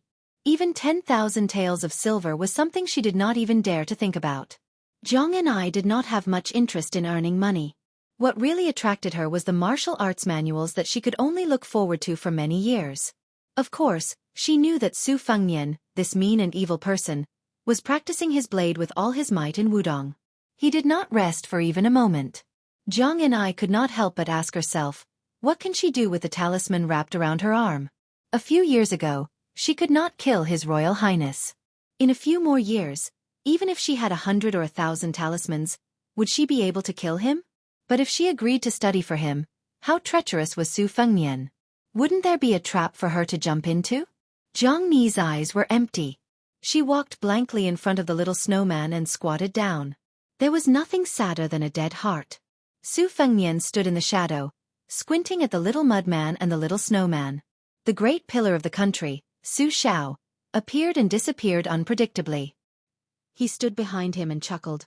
Haven't you seen enough after more than 10 years? Su Fengnian rolled his eyes. Su Xiao saw that the spring thunder had replaced the embroidered winter. He made a sound of surprise and asked curiously, how did you trick it? Su Fengnian coldly snorted, don't play dumb with me. Is there anything in the prince's mansion that you don't know? Su Xiao smiled faintly and said, since you and White Fox have found the knack of the underworld, why don't you accompany me to the morning hall again? Su Fengnian grunted in acknowledgement. He silently followed the hunchbacked Su Xiao into the tide-listening pavilion. Su Fengnian threw the spring thunder and opened the door. Seeing Su Xiao enter empty-handed, Su Fengnian whispered, aren't you going to propose a toast? Su Xiao did not even turn his head and said flatly, no need. I'm the only one alive. What's the point of proposing a toast? No one can drink it. When they arrived at the morning hall that Su Fengnian regarded as the netherworld, Su Xiao sat on a cushion and beckoned Su Fengnian to sit down with him. Su Xiao waited for his son to sit down before pointing to a memorial tablet in front of him. Chen Chong, Chen Jibao's father. During the Battle of Jinliao, he gave his life in exchange for mine. Otherwise, this spot would be his today. Ek was defeated. This Wang Jian, who was known as the enemy of 10,000, held up the city gate with both hands and let me escape. His corpse was chopped into minced meat. During the campaign against West Chu, I faced off against the enemy at the Western Wall for 2 years. Everyone in the world believed that I would join forces with the West Chu Emperor and rule the world from north to south. Ma Ling, who was finally able to retire as a senior official in the capital, spoke up for me. He led a total of 14 former Bailiang generals and pledged their loyalty to me at the cost of their lives. Xing Qiu of the Eastern Yu, Fan Li, who liked to sing with his hoarse voice when he drank, also passed away. Within Western Shu, just 10 miles from the imperial palace, military advisor Zhao Chongling died of illness. Just 10 miles, and he would have been able to kill the incapable ruler of Western Shu who had destroyed his entire family. Han Li originally did not have the death penalty. In order to establish military discipline, I personally cut off his head. Su Xiao pointed to the memorial tablets one by one. His voice was hoarse and calm but thunderous. Su Fengnian trembled all over. Su Xiao stood up with a limp and straightened his back. He looked at the memorial tablets that were piled up layer by layer and sneered, Fengnian, when you leave Shiliang, I will make a trip to the capital. I want to see who dares to take my life. With their little strength, they cannot lift the head of the butcher Su Xiao. Chapter 76. Zhang and I was unwilling to read, but there were many pretty maids in Wutong Garden who fought to read to His Royal Highness. Sweet Potato's voice was the most charming, So Su Fengnian let her read some martial arts scriptures from Guanyin Nunnery in the South Sea. Green Ant's voice was more tender and ethereal, so she was responsible for some secret scriptures that were similar to swordplay. Cucumber was the most lively girl, so she was allowed to read the most heterodox scriptures in the library. Blue Bird was the most upright, so she was most suitable for Taoist scriptures like the Taiping internal scripture. Those who wish to become immortals should establish 90 good deeds. Those who wish to become immortals should establish 300 good deeds. Those who wish to become immortals should establish 1,300 good deeds. Today, the green bird was reading the chapter of Supreme Mystery Induction. Su Fengnian didn't lie on the sweet potato's thigh or play with the green ant's finger like he usually did. Instead, he sat upright and still by the window. Spring thunder left its scabbard and one of his fingers slid across the blade. After obtaining the Taoist De Huang Ting, Su Fengnian's various instincts were wonderful beyond words. For example, just by listening to Blue Bird reading the Taishan induction chapter, Su Fengnian felt the saliva in his mouth rushing into his body like a waterfall, flowing into his dantian, and his genuine qi flowing. His head felt like it was steaming, his limbs and bones melted, especially the inverted red date mark between his eyebrows, faintly turning from red to purple. It actually had the grand atmosphere of the Taoist master of Longhu Mountains. Purple aura comes from the east. The reason why the De Huang Ting was called De Huang Ting was because the supreme embryonic breathing technique was different from the normal Taoist Nigong Heart Sutras. Instead, it was able to form 3 De Huang Ting in one breath, born from the ancestor of the Taoist book, Laozi's I Chi San Qing. Perhaps it was because Wudong sect leader Wang Zhonglo did not want His Royal Highness to waste his cultivation base by sitting on a mountain, so he entrusted Wang Zhonglo with 2 matters. Su Fengnian opened his eyes and said with a laugh, "Sect leader Wang said that the Great Yellow Court is a stream of flowing water. If I cannot continuously improve myself within 10 years and turn it into my own use, sooner or later it will vanish into nothingness." I don't think he was just trying to scare me. Furthermore, the old Taoist was afraid that I wouldn't know how to pick up the treasures after he led me into the treasure mountain, so he specially explained the 6 heavenly pavilions of the Great Yellow Palace, which are the 6 realms. This is very similar to the 6th floor of the Tide Listening Pavilion. Now that White Fox's face is about to go to the 3rd floor, I've only just stepped into the building. Blue Bird put down the bamboo scroll of Tai Xian and asked, "How much has your highness enlightened?" Su Fengnian sheathed the spring thunder saber that he was gradually getting familiar with. He pointed at his glabella and said with a smile, "For the Great Yellow Court, it's not difficult to enlighten. The difficult part is to retain the 3 pure ones qi. The more enlightened I become, the more I lose. If I slack off for even a day, I won't be able to make ends meet.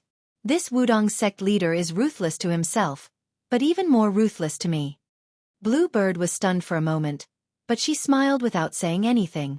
Su Fengnian took a strand of Blue Bird's hair and silently recited, "Lotus blooms on the clear water of the jade pond, the body and the body will not wither without sickness. Both the body and the spirit will not die, and the immortal will be able to ascend the heavenly gate with one step." Blue Bird was puzzled and asked, "Your Highness, which book did this prophecy come from?" Su Fengnian stroked her soft hair and said self-deprecatingly, "You don't allow me to make up some nonsense?" Blue Bird was in high spirits. Second rank maid Cucumber hid at the door sneakily, as if she was unwilling to come in. This was abnormal. Su Fengnian laughed and scolded, "Do you plan to stand there for the rest of your life?" Cucumber reluctantly entered the room and whispered, "Your Highness, that girl surnamed Zhang is in the courtyard. Why don't I drive her away?" Su Fengnian didn't know whether to laugh or cry. He said, "Let her in. Don't think that I don't know that during the Mid-Autumn Festival, you acted on your own initiative and forbade Yu Wei from picking the osmanthus flowers. How come I heard that in Wutong Garden, you love to eat the osmanthus cake she makes the most? You can eat a big box of food at a time. I was wondering why you gained so much weight this winter. Is it all because of the osmanthus cakes? If you continue to gain weight, you'll have to change out of your old clothes." Cucumber's face turned red. Su Fengnian waved his hand and the clever maid went out of the room to bring Zhang and I in. Blue Bird took the initiative to leave. Su Fengnian looked at Zhang and Zhang and I looked at Su Fengnian. Neither of them admitted defeat. It depended on who had more patience. When Su Fengnian calmly picked up the bamboo scroll, Supreme Mystery Sensing Chapter, Zhang and I said fiercely, "Is the deal you mentioned still valid?" Su Fengnian didn't play dumb and said directly, "It's still valid." Zhang and I didn't have the consciousness of begging and said, "I'll only read for you if you pay 2 copper coins per word."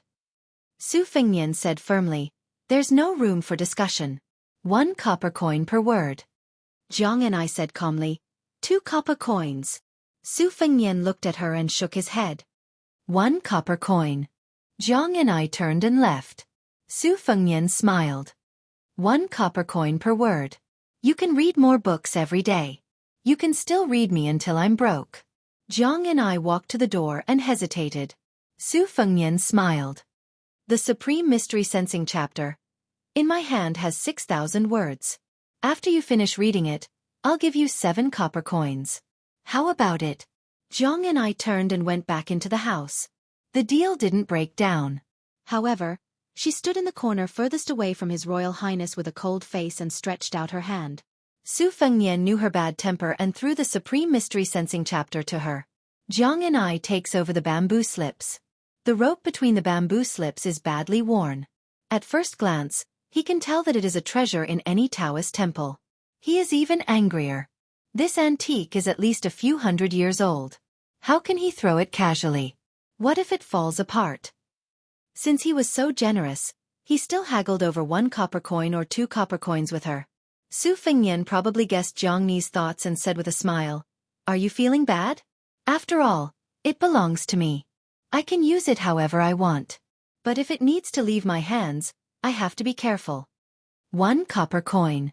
Su Fengnian looked out the window and laughed. Only old Huang and the little girl understood the fun and mystery behind this. Zhang and I began to read the scripture. Her voice and sentences were inevitably a bit choppy. Su Fengnian didn't care. He didn't have any talent, but his memory had never lost to anyone. Why did he spend money to let Zhang and I read the Supreme Mystery Sensing chapter and other martial arts manuals? Zhang and I didn't understand. She also didn't want to understand. She only hoped to read some superior martial arts and secretly memorize them. Then one day, she would be able to insert the talisman into His Royal Highness' chest. Su Fengnian finally came back to his senses. He changed into a casual position and listened to Zhang Ni's voice. He looked at the little girl who was holding the bamboo scroll and reading attentively. His eyes were no longer like stagnant water. There was some life in them. Su Fengnian, who was full of evil tricks, didn't know why she was reading attentively. Only Su Xiao, the great pillar of the country, knew why she was reading attentively. That day, when they walked out of the morning hall, Su Xiao joked, "If Zhang and I is lucky enough to kill you in the future, she will most likely kill herself. Without an enemy like you, there seems to be no meaning in her life anymore. But if she knows that she can't kill you, she will be as good as dead." Su Fengnian said softly, "You read the word flag incorrectly." Zhang and I paused and read the sentence again. Su Fengnian laughed. "This sentence doesn't count." Zhang and I didn't resist. She just emphasized reading. Su Fengnian gathered his thoughts. He closed his eyes and breathed with the sentence, long and rhythmic. Seeing her pause, Su Fengnian opened his eyes. He thought for a moment and held back his laughter, reminding her, "Qi knew." Zhang and I, who didn't recognize the word qi, blushed slightly. Su Fengnian said with a straight face, "Deduct 10 coins." Zhang and I snorted. She was probably in the wrong and didn't argue. She didn't think that she would be deducted 60 to 70 coins in the blink of an eye, because she didn't recognize 6 or 7 words. Zhang and I, whose mouth was dry, first had red eyes. Finally, when she heard Su Fengnian's emotionless "deduct 10 coins," she suddenly burst into tears. Chapter 77. Taoism had a saying of 36 paradises and 72 blessed lands. In the previous dynasty, the 9 pecks of rice sect's old immortal Ma Chengzhu was the most popular. At that time, Mount Longhu was only listed as the 26th blessed land of Taoism, and it didn't have any paradises. Compared to Mount Wudong, it seemed to be too inferior. However, since it became the ancestral court of Taoism, Taoist Master Zhao of Mount Longhu had been teaching in the Taoist mansion for 40 generations. Every Taoist master could be conferred a title by the imperial court. In addition to the title of Taoist master, he was also an official of the first or second rank. He could summon people and teach the emperor health and disease prevention techniques. This generation's great celestial master Zhao Donxia and the Grand Chancellor of the Shangyin Academy had both become state masters. The previous generation's celestial master was only in charge of the affairs of the various Taoist sects in Jiangnan. This generation's celestial master was in charge of all the Taoist sects in the world. Xiaoyao Temple was a small temple on Mount Longhu. There were few people, let alone incense. Taoist mansion probably couldn't stand it anymore. They didn't want the oldest Taoist temple on the mountain to be short of rice, so they could only provide some silver every month. Xiaoyao Temple didn't belong to Mount Longhu Taoist Court. It was only 2 generations ago that it was under the name of Taoist Mansion. So far, there were no more Buddhist temples on Mount Longhu. Even an old temple like Xiaoyao Temple couldn't support it. Taoists who were different from Zhangyi school had moved out of Mount Longhu one after another. At this time, there was an old Taoist master surnamed Zhao living in Xiaoyao Temple, Zhao Shituan. If outsiders heard it for the first time, they wouldn't take it seriously and would think that it was an old guy who entered Mount Longhu. There were 3 Taoist masters surnamed Zhao living in Mount Longhu, but don't think that the surname Zhao on the mountain was necessarily great. Only the Taoist masters of Mount Longhu in Taoist Mansion were the leaders of this Taoist capital. The headmaster of this generation of Mount Longhu was the Dan generation, followed by Jing, Ning, Ling, Jing, and Guan. In the temple, the old Taoist master Zhao Shituan looked at the courtyard full of hawthorns that had been exposed to wind, sun, snow, and rain. They had long dried up, so how could he eat them? The withered youth squatted in the courtyard, looking a little embarrassed.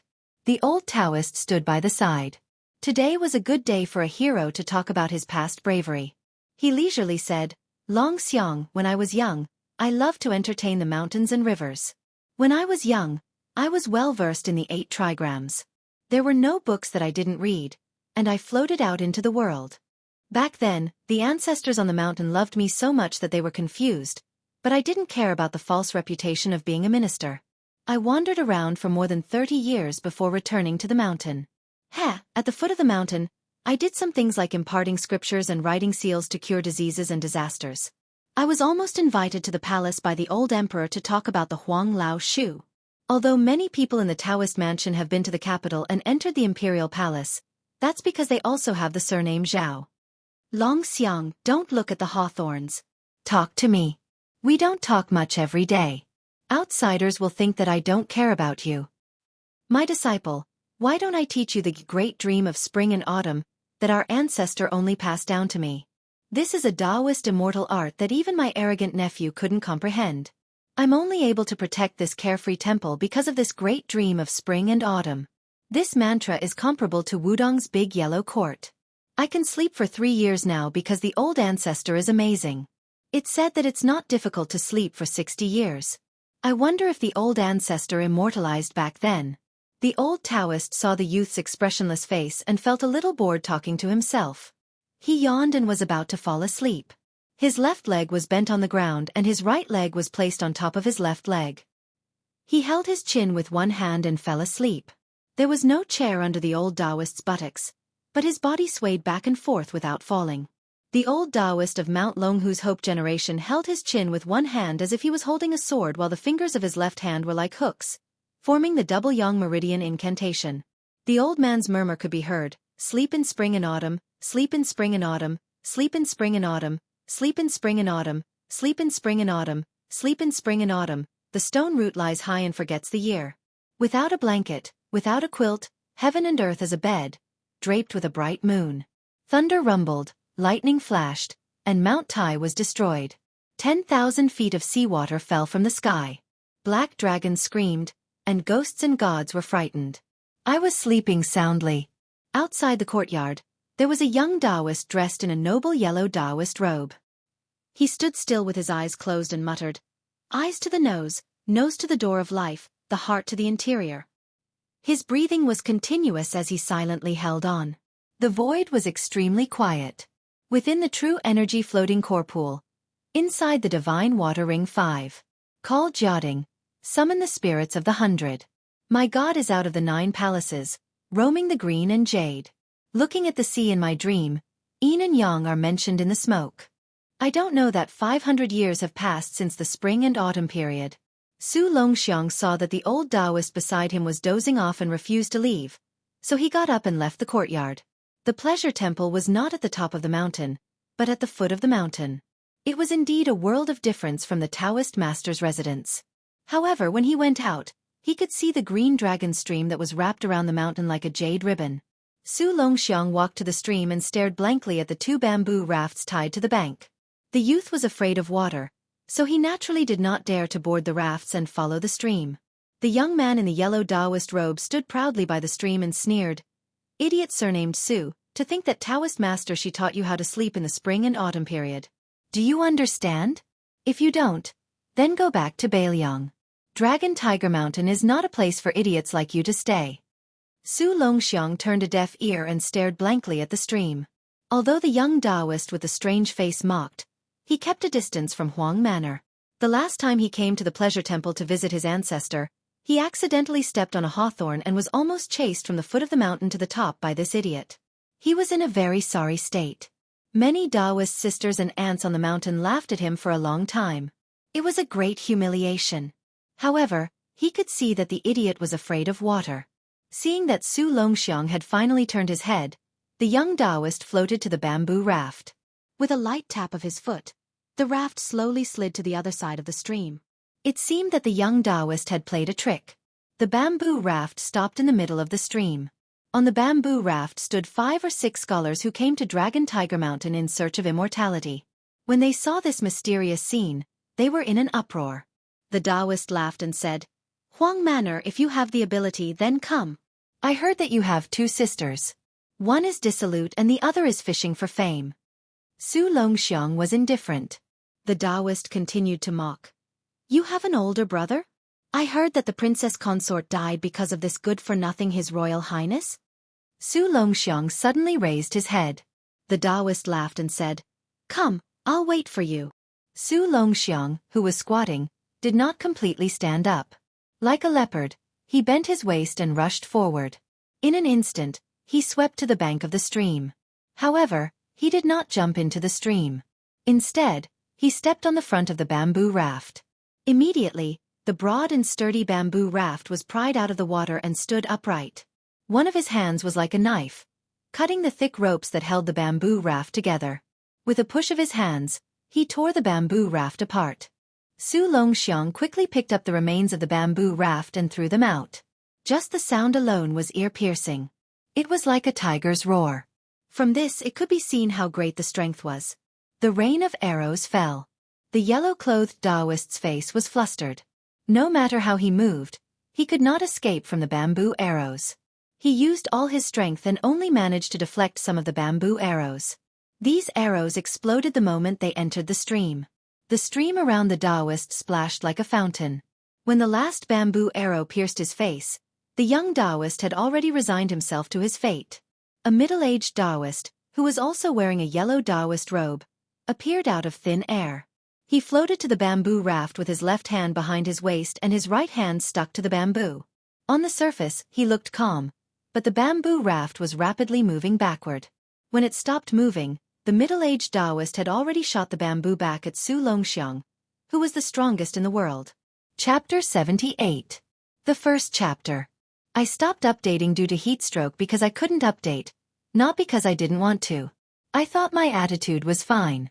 So now that my soul has returned, I have to show my attitude. Let's see how many chapters one can update today, and see if I can make up for the missing chapters in the next 2 days. If Su Longxiang was honest and stupid, he was the kind of idiot who didn't hurt people or animals, who loved to do things like watching ants moving house. If he was in a good mood, even if the servants secretly called him an idiot, the second son of the king of Bailiang would always smile in response. However, if he was in a bad mood, he would be unapproachable. Seeing the bamboo shoot back, the ferocious-looking Su Longxiang didn't dodge. He just stretched out his claw and tried to crush the bamboo. Probably because he underestimated the speed of the bamboo arrow, Su Longxiang wasn't able to hold it. The bamboo pierced through the gap between his 5 fingers and went straight to his face. Su Longxiang wasn't shocked or scared, and he still let the bamboo hit his forehead like a sharp sword. On the contrary, the middle-aged Taoist in the yellow robe was shocked. He originally thought that this fool with the strength of dragon and elephant would dodge. Originally, the fight between children was just a quarrel. Regardless of his status or cultivation, he wouldn't interfere. However, the bamboo arrow shot by the second son of the Pillar of Baelyang was really ruthless. If he didn't make a move, he would end up paralyzed for life. Therefore, after landing on the bamboo raft, he couldn't help but increase the strength of his counterattack. It was inappropriate to fight with Su Longxiang. If he hurt this child, it would be even more troublesome. Not to mention that behind Su Longxiang was the king of Baelyang, who almost wanted to press down the head of the dragon and tiger without permission. Even Grandpa Shi Tuan in the Shaoyao Taoist temple, who didn't make a move, was not someone he could disobey. So what if he wore the yellow robe of the Taoist master residence?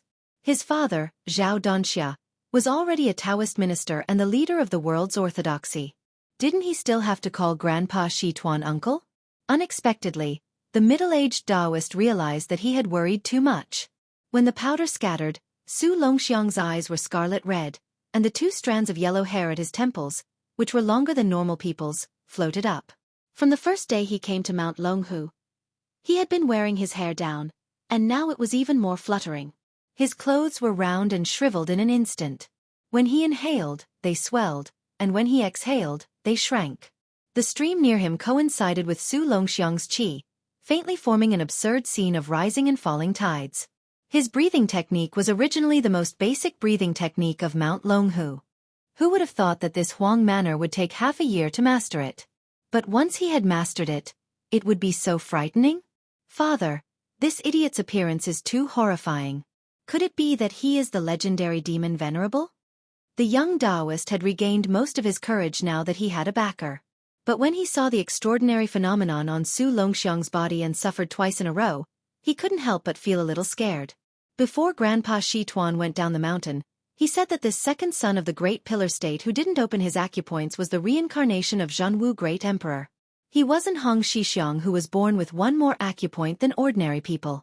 Between the two of them, who is the immortal and who is the devil?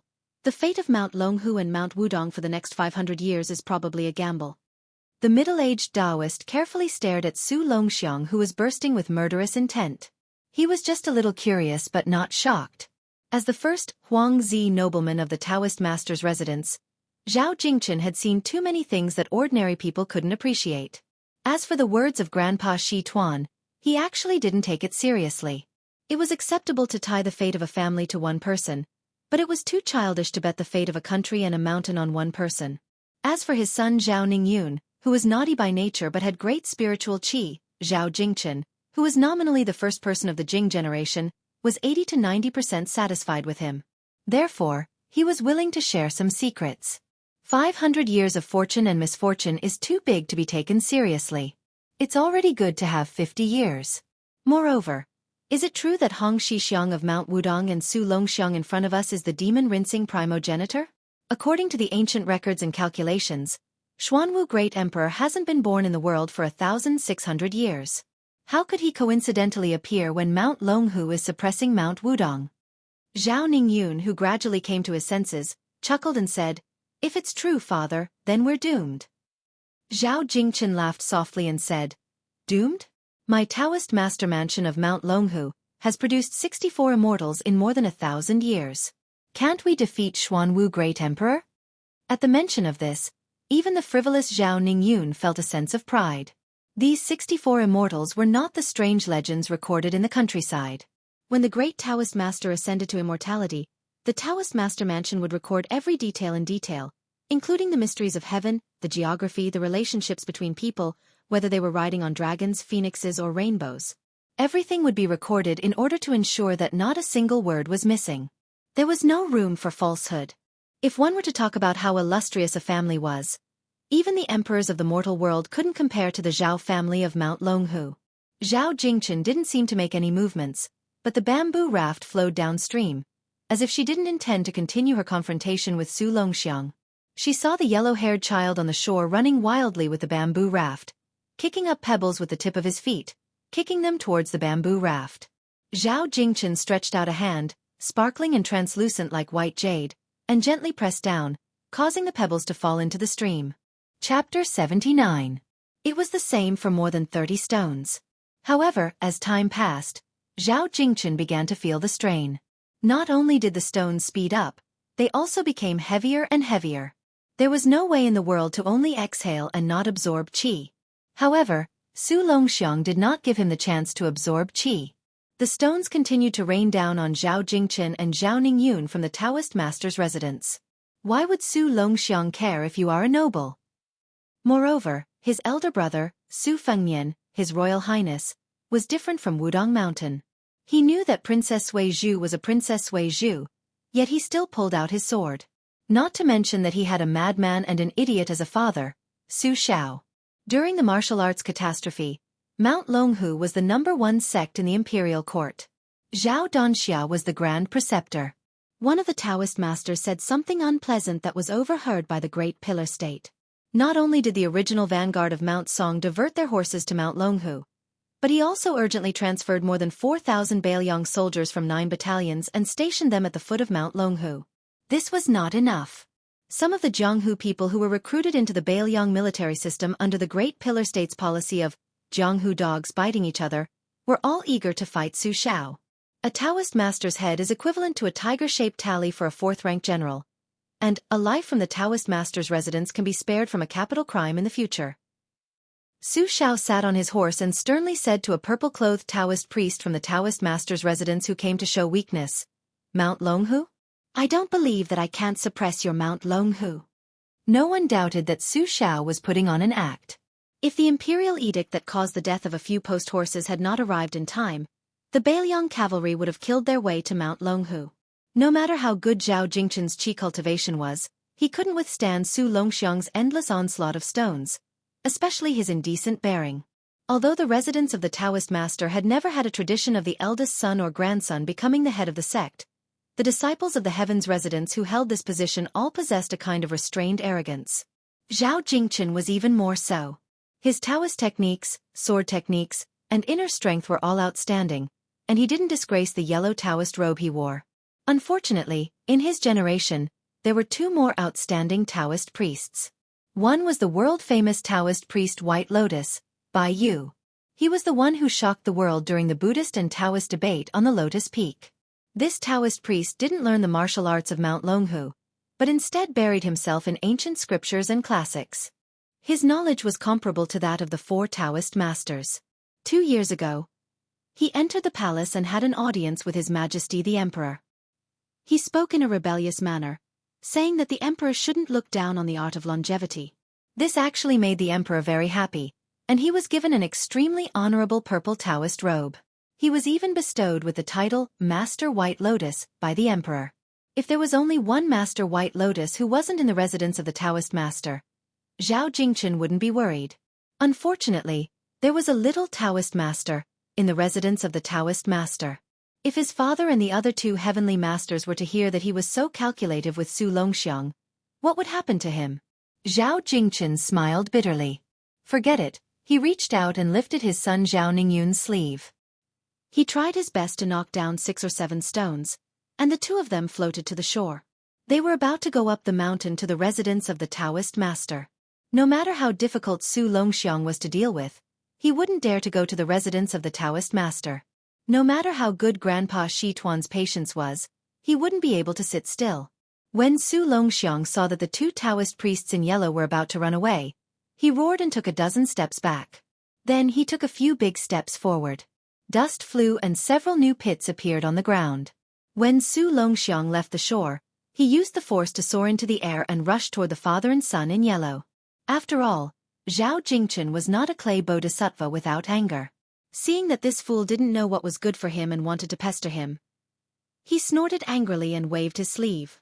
First, he slowly pushed Zhao Ningyun a few feet away. Then he turned back to the shore.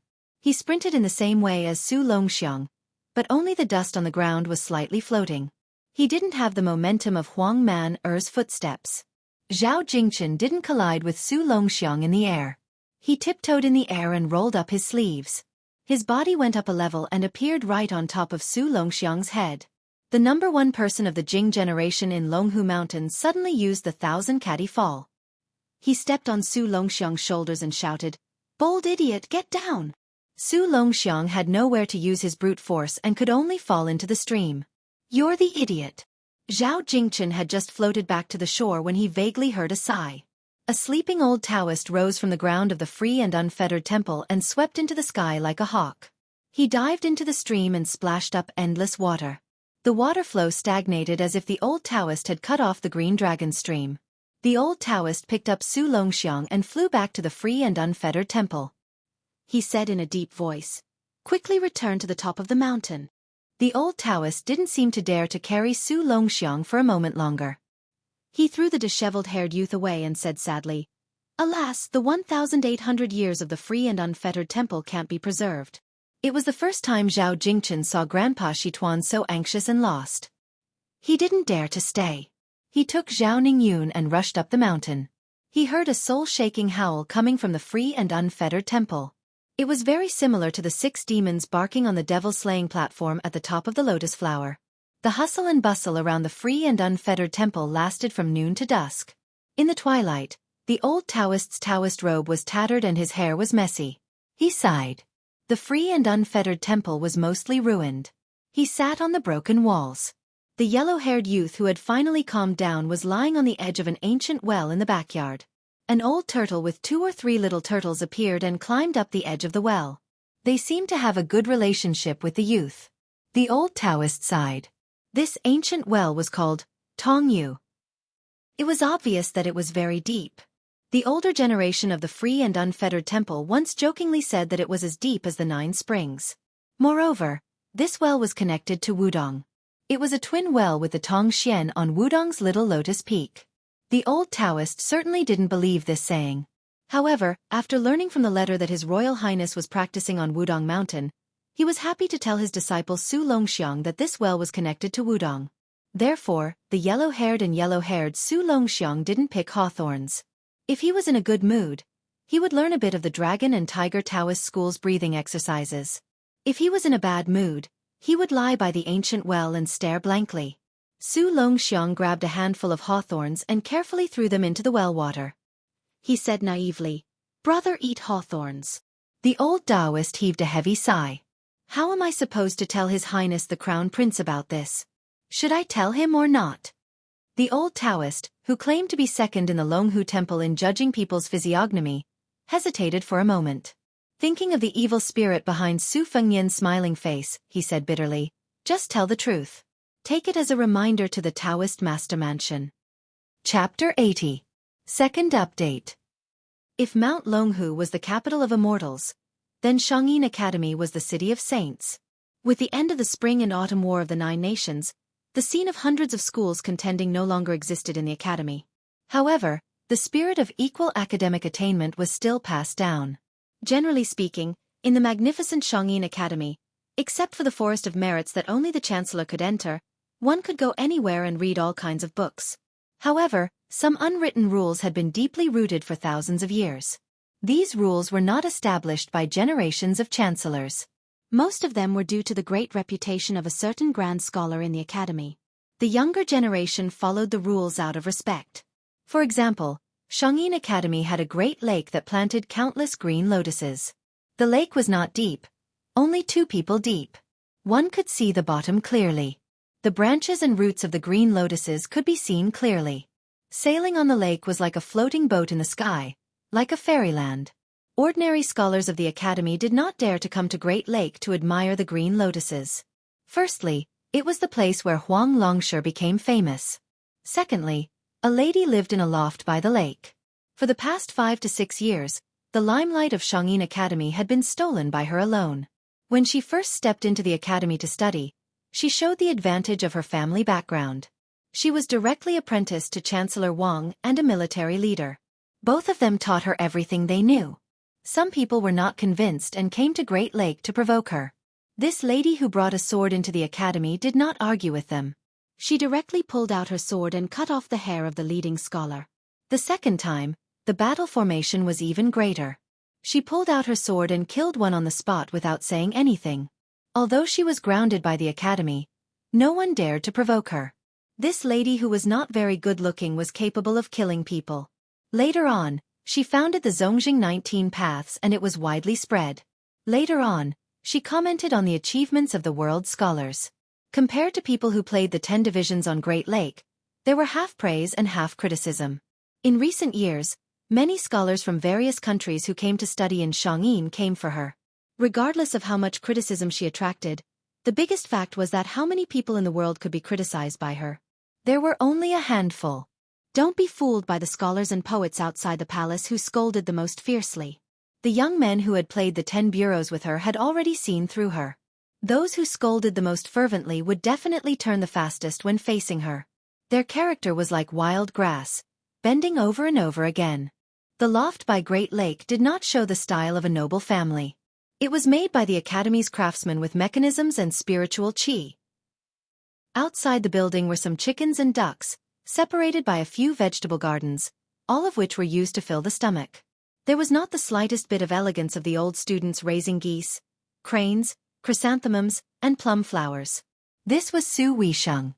Today, Su Weisheng had finished listening to the lecture and returned to the building to have a self-sufficient lunch. Then, he began to write the 1,000-character classic of warning.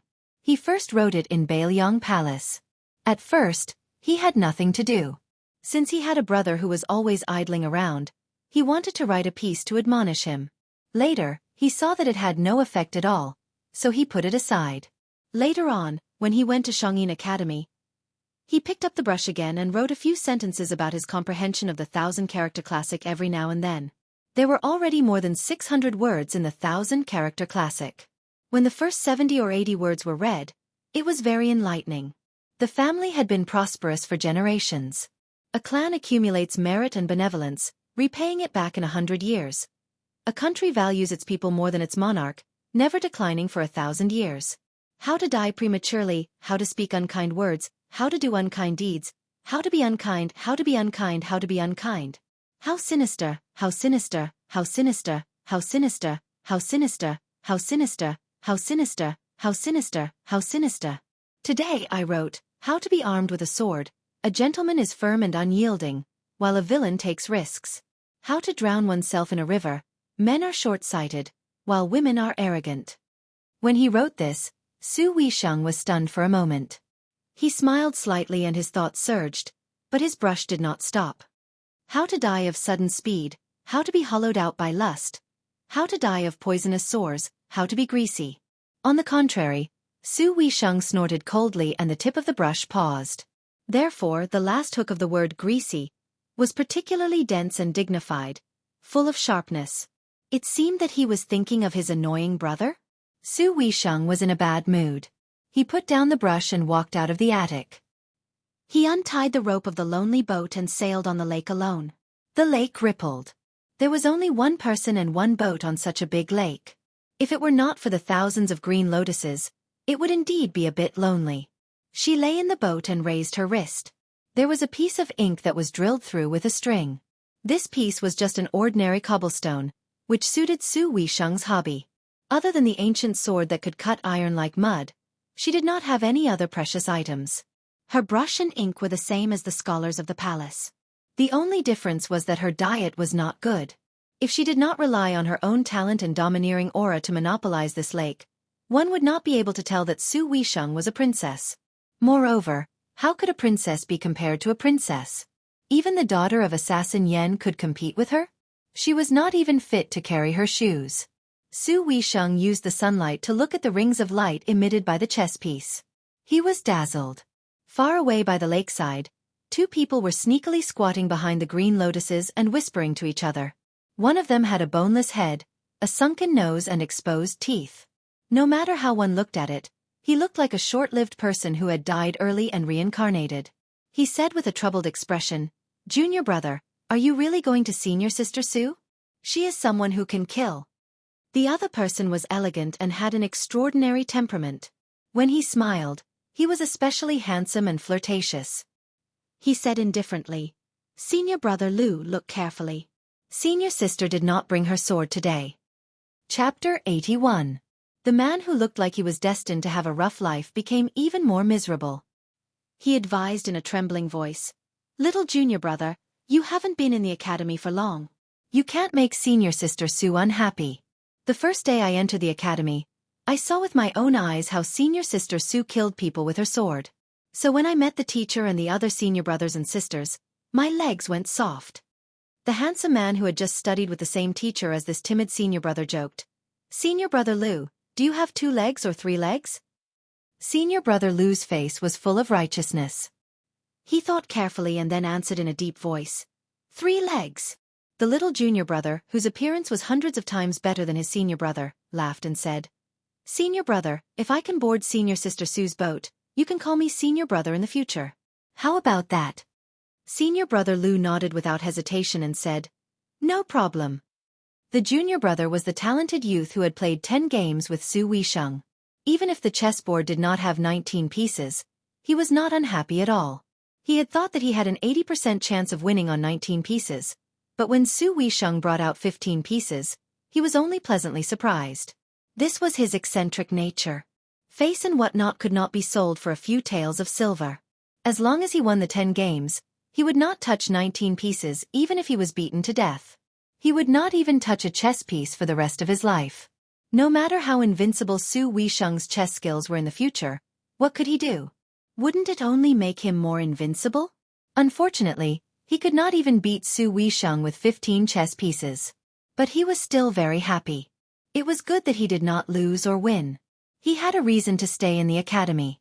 Based on his style, it seemed that there was nothing in the world that was not worth being happy about.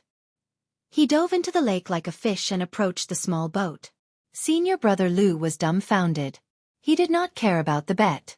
He only said what would happen if the little junior brother won, but did not mention what would happen if he lost. Little junior brother is really bold. None of the senior brothers in the academy dared to pester senior sister Su. Senior brother Lu stared at him intently, ready to save him at any time. At the center of the lake, Su Weisheng frowned and pulled back his wrist. He subconsciously wanted to press down on Hong Yi, but when he discovered that he did not have a sword with him, he stood up and uprooted a green lotus. With lightning speed, he stabbed the fish that was a little too large to the bottom of the lake. When Su Weisheng saw that there was no movement, he said calmly, Don't do it again. Senior brother Lu, who was peeking out from behind a pile of lotus leaves, was even more nervous than the 2 in the game. He was afraid that senior sister and junior brother would start a fight at the slightest disagreement. This great mined lake was a rare quiet place in the academy. Everywhere else, there were many students of Xianxia Academy who were talking loudly. There were also lunatics who jumped off buildings, jumped into the water, and even ran around naked. To senior brother Lu, who used a normal heart to do normal things and write normal articles, this was really unacceptable. So when he occasionally heard that senior sister Su had defeated those lunatics, blind, and deaf who were unwilling to cultivate diligently, he secretly felt quite satisfied. As for the mysterious junior brother, he did not have many interactions with him, but they were not shallow. Senior brother Lu quite liked this outstanding talent who spoke and acted without restraint. Senior brother Lu stared with his eyes wide open as he saw junior brother swimming away. At this moment, his stomach was facing up as he leisurely swam back, looking like he was still glorious even though he had lost. Climbing ashore, junior brother who had a bump on his head chuckled. Grand Chancellor nagged me last time about only allowing dogs in the water and not being able to look at free and unfettered people. I think that's bullshit. Senior brother Lu said in a panic. Junior brother, be careful, be careful. Junior brother did not mind. After standing up straight, he shook lightly to shake off more than half of the lake water on his body. He turned his head to look at the woman who had left the boat and come ashore. His eyes were filled with undisguised adoration, but there was no fear or worship in the eyes of ordinary scholars. Senior brother Lu said worriedly, Junior brother, be careful not to catch a cold. Junior brother put his arm around the shoulder of his most compatible senior brother from the same sect and smiled. Senior brother Lu, when are you going to the capital? Let's go to the highest hall of martial heroes in the imperial city to admire the moon. Senior brother Lu smiled, how can I? But he didn't dare to. Junior brother said shamelessly, there are many connections in the capital. With senior brother Lu's looks, it wouldn't be hard for you to casually marry a princess or princess. I'll be the matchmaker for you. When the time comes, you'll climb up Hall of Martial Heroes, then Hall of Literary Splendor, and Hall of Preserving Harmony. Senior brother Lu touched his face and nodded. It's indeed a way. Su Weisheng entered the building alone. She did not have any thoughts about what had happened in the lake. That young man's background was treacherous. She had 15 paths as a lake and 10 rounds with him. That was because of her arrogance, but it did not mean that Su Weisheng really liked her. When he had broken the rules and passed the examinations of several teachers to enter the academy, he had also entered her unhindered arcane gate. Su Weisheng had increased her vigilance a bit. Su Weisheng could be unbridled in Jiangnan province, using his father's tiger skin as a banner to abuse his power. His actions were dissolute and disregarded the consequences. Su Weisheng was not that useless flower vase. Every step she took, she had to consider the Su family. She could not make a single mistake. She was also not that silly little brother Su Longxiang, who could not think too much about anything. She had originally thought that a certain guy could be a bit more promising. Who would have thought that it would be fine if he did not learn the way of the king, but he also did not learn the way of the tyrant. He did not even touch the art of war. He also lacked interest in the art of court maneuvering. He actually picked up the saber to learn martial arts. Bailiang had millions of households, 300,000 Bailiang cavalry. Such a large and glorious family business, second only to the emperor, could be supported by a saber? Su Weisheng stared at the chess piece on her wrist and scolded in a low voice, "You idiot!" After Su Weisheng scolded her, her mood relaxed a bit. However, she quickly became serious again. 2 fingers stroked the chess piece. She sneered and said, "You're even more arrogant than a prince." This was because she remembered what her father had said in the secret letter after investigating that little brother. This child's background was hidden and could not be investigated. He only knew that the head of the inner palace's 30,000 eunuchs, Han Diaoxi, had to bow when seeing him. Chapter 82. Blind Old Su was an old soldier of northern Liang. He was originally a crossbowman, but after being shot in the eye by a stray arrow, he became a cavalryman. His battle record was mediocre, so he really couldn't show off his head in the northern Liang army, where he exchanged his head for meritorious service. Before he retired, he didn't have much money left. Old Su was a native of Jinzhou, Liaodong. He had been alone since he was young. He followed Su Shao of the Pillar State from Jinzhou to Liaoxi, and then from Liaoxi to Xianxia Pass, and then to the Central Plains. During the Spring and Autumn War, many old soldiers who joined the army at the same time as Old Su, as long as they didn't die, they all became officers or captains. Before they retired, they could even receive the title of Deputy Commandant of Zhao. Therefore, although Old Su was an old soldier, he wasn't a fierce soldier. Those who didn't dare to tie their heads to their waistbands to fight for scholarly honor and could still earn official positions were only the children of wealthy families. Old Su was a veteran who couldn't be said to be greedy for life, but was absolutely afraid of death. It was already considered very lucky that he didn't have his head chopped off by the Inspector General. Later on, Old Su's remaining eye was also blind. He was careless when he went up the mountain to burn charcoal, so he became the blind Old Su that people in and out of the alleys talked about. The most unlucky one was that after Old Su became blind, when it rains, it pours. He was careless and didn't manage to avoid the hooves of a fine horse in the downtown area, so he was trampled into a cripple. When the group of fine young men saw the old man rolling on the ground, they just laughed loudly. Blind Old Su originally wanted to clench his teeth and fight, but when he touched the carrying pole on the ground, he heard voices saying that those young masters were the sons of some military commandant, the grandsons of some literary scholar in the capital, and the grandsons of the crown prince's horse washer. Old Su threw away the carrying pole and cried like a child, howling over and over again that he should have died long ago. It made people's scalps go numb, and even some of the pitiful onlookers were scared away. One dandy disliked Old Su's chatter and pulled out his sword to chop him down. Bailiang people had always been valiant. Even those dandy might only have enough strength to untie the belt of a courtesan, but as long as they could pull out a sword, they could definitely chop him down. This made many dandy who had just entered Bailiang feel very uncomfortable. If that sword had chopped down on Old Su's head at that time, His Royal Highness wouldn't be carrying the green ant wine today. At that time, Su Fengnian happened to be passing by. His horse was far more robust than that group of third-rate dandies, so his arrogance was 100 times more unbridled. He didn't want to get involved in this mess, but he was hooked by Old Su's heart-wrenching words. My legs weren't broken by those bastards from West Chu, but they were crippled by my own people. God, your mother is as blind as I am. Su Fengnian didn't say anything and just let the evil slaves disperse that group of bastards. As for the broken arms and legs of those pampered young masters, how could His Royal Highness care? If they had the ability, they should just drag their families to the prince's mansion and ask Su Shao for compensation. It would be best if they went with an imperial edict.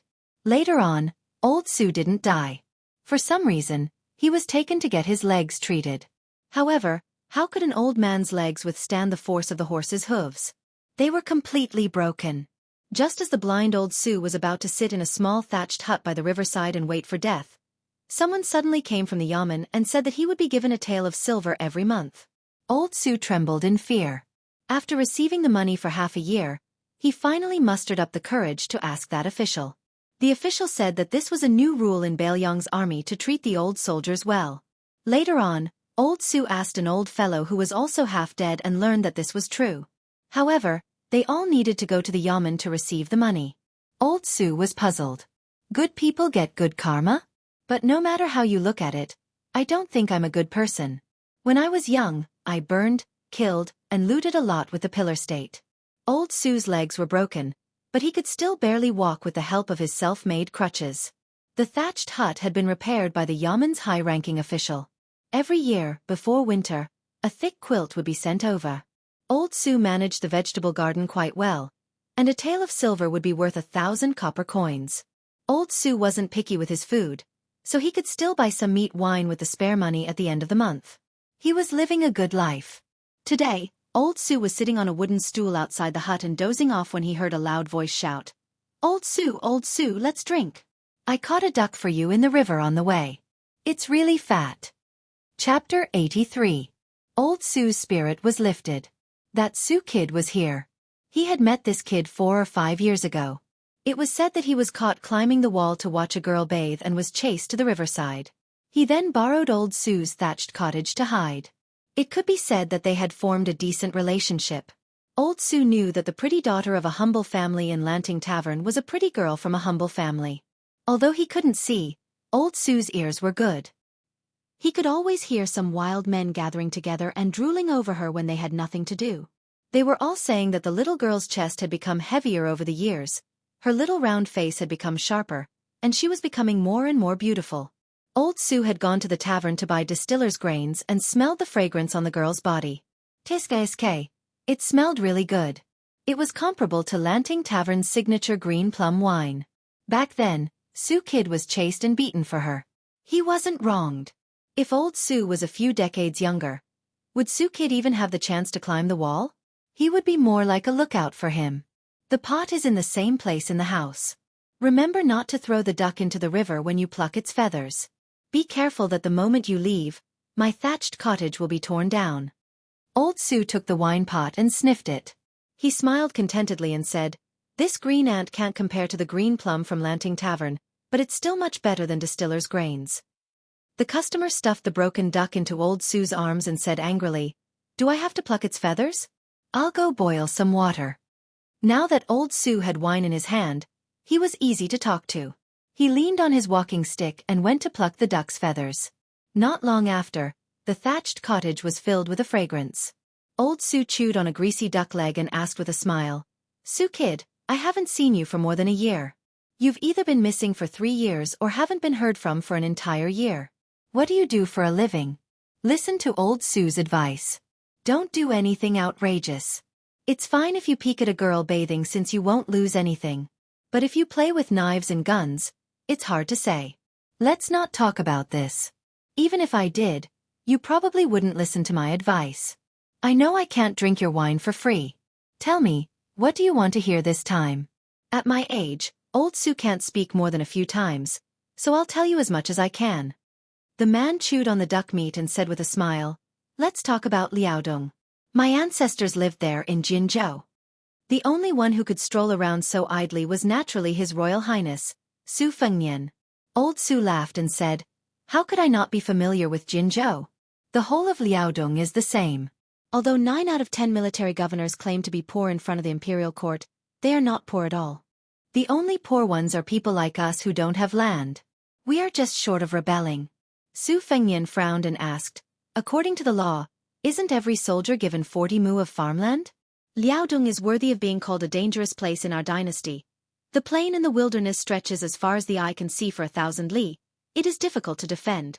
If we abandon it, Beimang will drive straight in, and the northern part of the country will not be restricted by any gate or court. Therefore, if Liaodong is safe, the central plains will not be disturbed. If Liaodong is disturbed, the golden drums of the world will resound together. Revolt. I haven't heard of any disturbances in Liaodong these years. Old Su sneered and said, Su kid, you know fart. Old Su, don't understand your literary words. Which scholar did you hear it from? I only know that when I left Liaodong, Liaodong had 21 guards, while Liaoxi only had 6 guards. Not to mention Liaoxi, the 21 guards of Liaodong stored 1,000,000 shur of grain a year. How many shur of grain fell into our pockets? Su kid, think about it, not to mention the viceroy of Liaodong, the military governor of Liaodong, the military governor of Liaodong, the military governor of Liaodong, the military governor of Liaodong, the military governor of Liaodong, these big shots. Even some 7th rank, 8th rank officials have to do some shady business, such as relocating the army and changing the channels. If they did not specialize in water conservancy and occupy the fertile land, where would they get the money to show filial piety to the higher-ups? In those days, the Great Pillar State was in charge of the whole of Liaodong, which was a rare blessing for the two Liao people. As soon as the Great Pillar State left, who cared about the life and death of the soldiers? A lot of border troops were sent to Liaodong because of their crimes. Otherwise, who would be willing to go to Liaodong, this bitter and cold place to live? Once they went there, who would really think that there would be fields and grain? I, a Jinzhou native, don't even have half a piece of land, let alone these outsiders. Su Fengnian chuckled and said, that won't cause any rebellion. Liaodong is poor. They're used to suffering. As long as there's even half a mouthful of rice to eat, nobody would be willing to start an uprising. Old Su sighed. If we don't really want to starve to death, who would be willing to go against life? But if this goes on, it's really hard to say what will happen in Liaodong. I've left Jinzhou for nearly 30 years. I've endured for 30 years. Since ancient times, Liaodong had been the land of 100 battles. As the saying goes, the tiger steps like a dragon, the superior is in the heart. The safety of the world was always related to the two Liao. Su Shao advised that they would not hesitate to use all the strength of the world to protect it, but from top to bottom, very few people were willing to take it seriously. This was not to say that nobody could see the stakes, it was just that the world situation was temporarily settled. What would happen 50 or 100 years later? What benefit would it bring to the current official position? Su Fengnian said softly, Old Su, tell me more about the local customs and customs of Liaodong. Old Su spilled beans from a bamboo tube. By the time the pot of stewed duck was finished, Old Su was also very tired, but most of his energy was used to deal with the duck meat. In the end, Old Su wiped his mouth and said, when the Great Pillar State entered Bailiang, it was really awe-inspiring. What does the Princess Consort's poem say? Su Fengnian smiled and said, the green ox road is on 1,000 mounts, the children under its banner hold mulberries. Old Su leaned on his walking stick with a fascinated expression. Su Fengnian left the wine pot and quietly walked out of the thatched hut. Blue Bird stood in the distance, watching His Royal Highness slowly walk over. Every time he came to the thatched hut by the river, she accompanied him, and she never asked why His Highness was dealing with a blind old soldier. When Su Fengnian saw Blue Bird's cold face, his eyes were a little absent-minded. Back then, when the blind old Su was in the 1,000 mounts, his legs had not been broken. That child still held the mulberries and raised his head to ask his mother if they tasted good. Blue Bird was a little confused by his gaze. Su Fengnian suddenly bit her cheek and said with a smile, delicious, it tastes like mulberries. Chapter 84. While walking through the fields and crisscrossing paths, Su Fengnian casually asked, why doesn't Sweet Potato like to leave the prince's mansion? Why do you like to run out every 2 to 3 days? Blue Bird replied in a methodical manner, she's a bit lazy. Su Fengnian jumped up and asked, Su Shao clearly knows that this time, Zhang Julu is in power, reorganizing the imperial court and adjusting the border army. Since the beginning of last year, he has been clearing up Liaodong's land, the path has been bumpy. No less than 10 geography department officials have died from assassinations, the number of people who asked for leave even more so reaching 30. However, Zhang Julu still found out that Liaodong's governor Bai Huai, guardian eunuch Lu Taiping, Yuji General Fu Han, chief commander, and more than 10 others forcefully seized the land, at most 600 hectares, at least several dozen hectares. Even though quite a few of these people came from Bailiang's old military departments, 20 years have already passed. Why is Su Shao still joining in the fun, insisting on challenging Grand Secretary Zhang? Isn't this going against the general trend? Moreover, even though Su Xiao says that he wants the imperial court to build the Tu Liao into a boulder, those fattest vermin, half of them are related to him, no one would believe these words. Tell me, what exactly do you think Su Xiao is thinking? How could Blue Bird dare to answer this type of question? Su Fengnian didn't expect to get an answer either. Only asking would make his heart feel a bit more comfortable. The Tu Liao soldiers grumbling about the lax civil administration and other things, these weren't things that His Royal Highness was interested in. For example, on Bailiang's side, their military equipment was the most majestic under the heavens. There wasn't any exaggeration, but if one were to talk about Bailiang's peaceful ways, perhaps even Su Xiao himself would blush. If De Zhuguo was a moral saint, then the Lingzhou prefecture magistrate would not need to go to the capital and implicate the daughter of Bailiang's grand scholar to become a canary with an uncertain future. Su Fengnian felt a burst of anger when he thought of this and how the four evils of Bailiang had separated and severed their ties with each other. In the end, only the bastard Li Hanlin remained in Bailiang. He sat down on the soil by the edge of the field and said in a muffled voice with a dark face, "Blue Bird, help me have some fun." Blue Bird calmly said, "Spiced beef." Su Fengnian stood up and said with a smile, "Blue Bird still understands me." The two of them, who were master and servant but did not act like master and servant, walked for a while before sitting in a grand and beautiful carriage. The decorations of the carriage were secondary. Most importantly, the two colorful horses themselves were worth thousands of taels of gold. In the dynasty, no matter which province it was, the most direct way was to see the wealth of a hedonistic son and the price of the horses. Of course, there were some idiots who would puff themselves up at their own cost. They would buy a pair of famous horses like the white cranes of the Chow family to keep up appearances. However, His Royal Highness's green elephants of Great Wan were priceless and had always been an A-grade tribute. Only Su Fengnian dared to ride them. If it were any other descendant of a vassal king, they would not dare to take them out to show off. Su Fengnian entered the spiced beef shop and saw a familiar scene that he had not seen for a long time. The shop owner, old merchant, was busy with his business while Miss Jia was sitting on the stairs in a daze. She was holding a green bamboo branch between her fingers and slowly twirling it. Old merchant loved his distant relative's daughter dearly. No matter how the shop was doing, he did not want her to help. It could be assumed that the childless old merchant treated her as his own daughter. After all parents had the same heart. The little girl's name was very interesting. Her surname was Jia and her given name was Marrying Family. What was more interesting was the big cat that she led when she entered the city. It was a pity that it had not appeared in the past 2 years. It was unknown whether it was lost or dead. Blue Bird went to get the beef from the shopkeeper. Naturally, she would take it. Did she need to buy it? In Bailiang, whatever His Royal Highness wanted, there was no such thing as buying, stealing, robbing, or borrowing. He would just take it.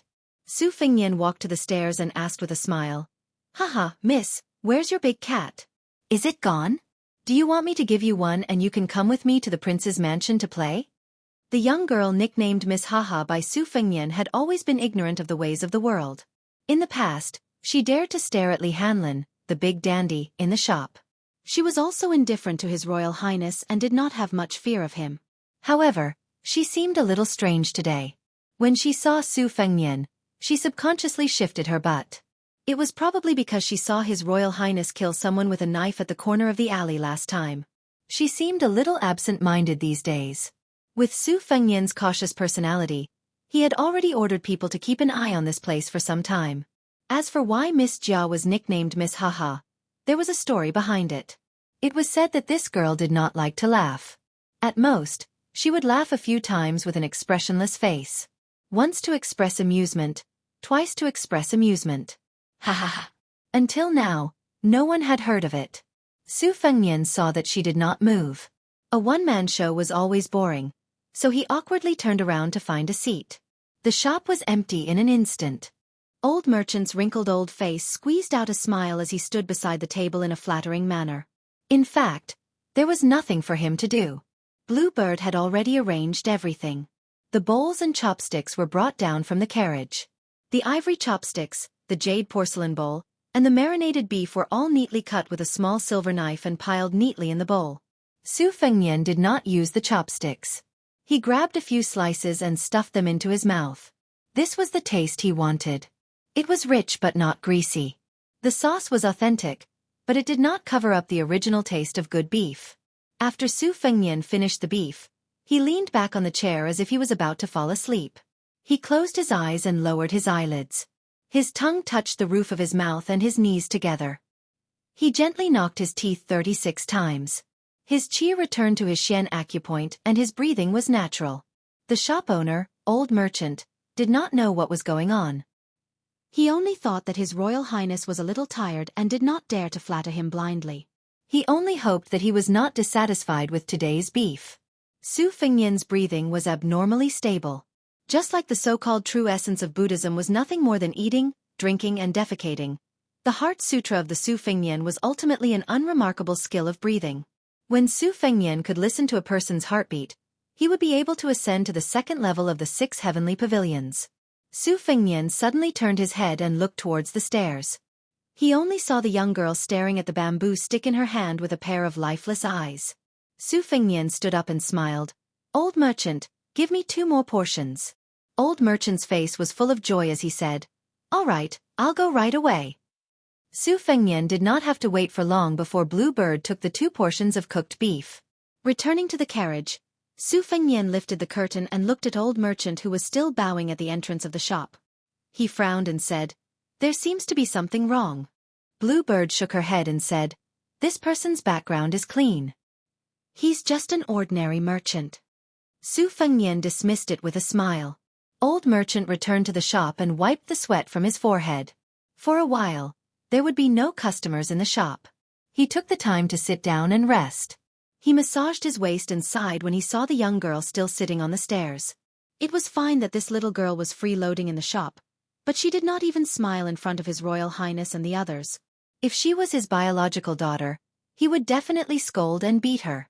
The young girl left the shop with the bamboo stick and went straight out of the city. She walked slowly.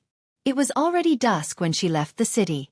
After walking for another 2 hours, she walked into the lush green Mount Biweng. It seemed that she did not intend to return to the city. Bailiang had always been under a strict curfew. She was not His Royal Highness and could enter and leave the city at night as she pleased. Was a girl going to spend the night in the mountains? Mount Biweng was full of wild beasts. The deeper they went, even hunters had to form groups before they dared to travel at night. After walking for an unknown period of time, the young girl still walked on the lonely mountain path with a straight face. The full moon was in the sky. There were no traces of the path under her feet, but she was still walking. She came to the edge of a pool and bent down to drink some water. She was only 30% full. A strange sound came from the dense forest behind her, startling a few jackdaws. The young girl stood up and looked at the dense forest. A black bear that was perhaps half as tall as her rushed out, stomping on the ground until it shook. It stopped in front of the young girl and let out a roar. Its fangs were exposed, and its mouth was full of filth as it sprayed the young girl's face. Her black hair was blown up by the wind. The young girl still had a straight face and was indifferent. The giant bear seemed to be annoyed by this young prey and opened its mouth to bite her. Boom! An even more powerful earthquake came from the dense forest. When the grizzly bear turned its head, it was its turn to be sprayed with saliva by a bloody mouth. The grizzly bear's fur stood on end, and it was so scared that it did not dare to move. In recent years, in Mount Biweng, hunters would be able to pick up the bones of some large beasts every once in a while, including tigers and bears. They really couldn't figure out what else could occupy the mountain like this. Mountain ghosts? Demons and monsters? The answer was here. A big cat, that was even larger and more majestic than the grizzly bear, lowered its head and roared at the little grizzly bear. The little girl finally spoke. Hee hee hee. Chapter 85. First update. Su Fengnian was in a good mood on the way back home. The 2 extra servings of marinated beef were for the maids in Wutong Garden. Unsurprisingly, Jiang and I was still waiting in the courtyard. This little money grubber, regardless of wind or rain, would read 100,000 words of secret manuals every day. She would not stop until she had earned 100 taels of silver. Every time she made a mistake, she would deduct 10 yuan and read an extra cross on the 100,000 words. Today, Su Fengnian sneaked out to meet the blind old Su and left Jiang and I hanging in Wutong Garden. When they met later, she would roll her eyes. Su Fengnian entered the courtyard. Sweet Potato, who had been waiting for a long time, handed over a letter from Mount Longhu. It was written by the old Taoist Zhao Shituan. He had Blue Bird distribute the beef and walked into the study alone with the letter. Zhang and I crouched in a corner with a hibernating dragon fist manual, and quietly read. Only when Su Fengnian sat down did she wake up. She quickly stood up with a face full of anger and resentment. Su Fengnian opened the letter and sat on a red sandalwood chair with auspicious clouds.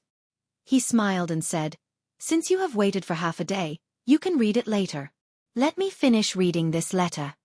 Zhang and I did not have the awareness of being under someone else's roof and calmly said, "Today, one word is 2 wen." Su Fengnian did not pay attention to her and only focused on reading the letter. Zhang and I watched as His Royal Highness's face changed from sunny to gloomy, then to stormy, and finally to dark clouds. For a moment, she forgot to repeat that one word was worth 2 won.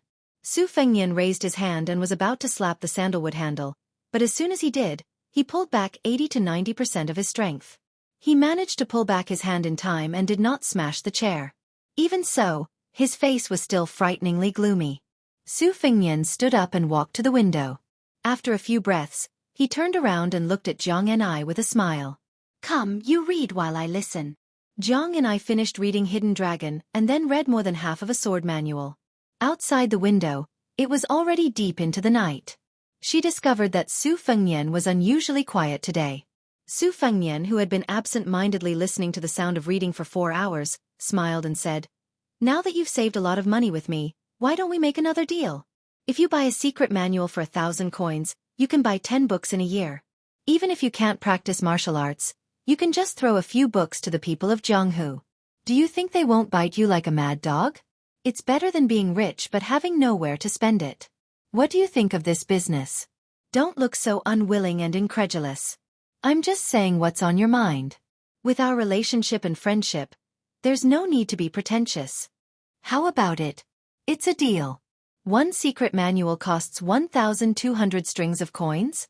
Zhang and I wanted nothing more than to use Hidden Dragon as a sword to stab this treacherous fellow to death.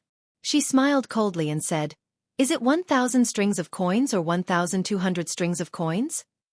Su Fengnian, whose little trick had been exposed, laughed and said, "Friendship price, 800 strings of coins for 1 book."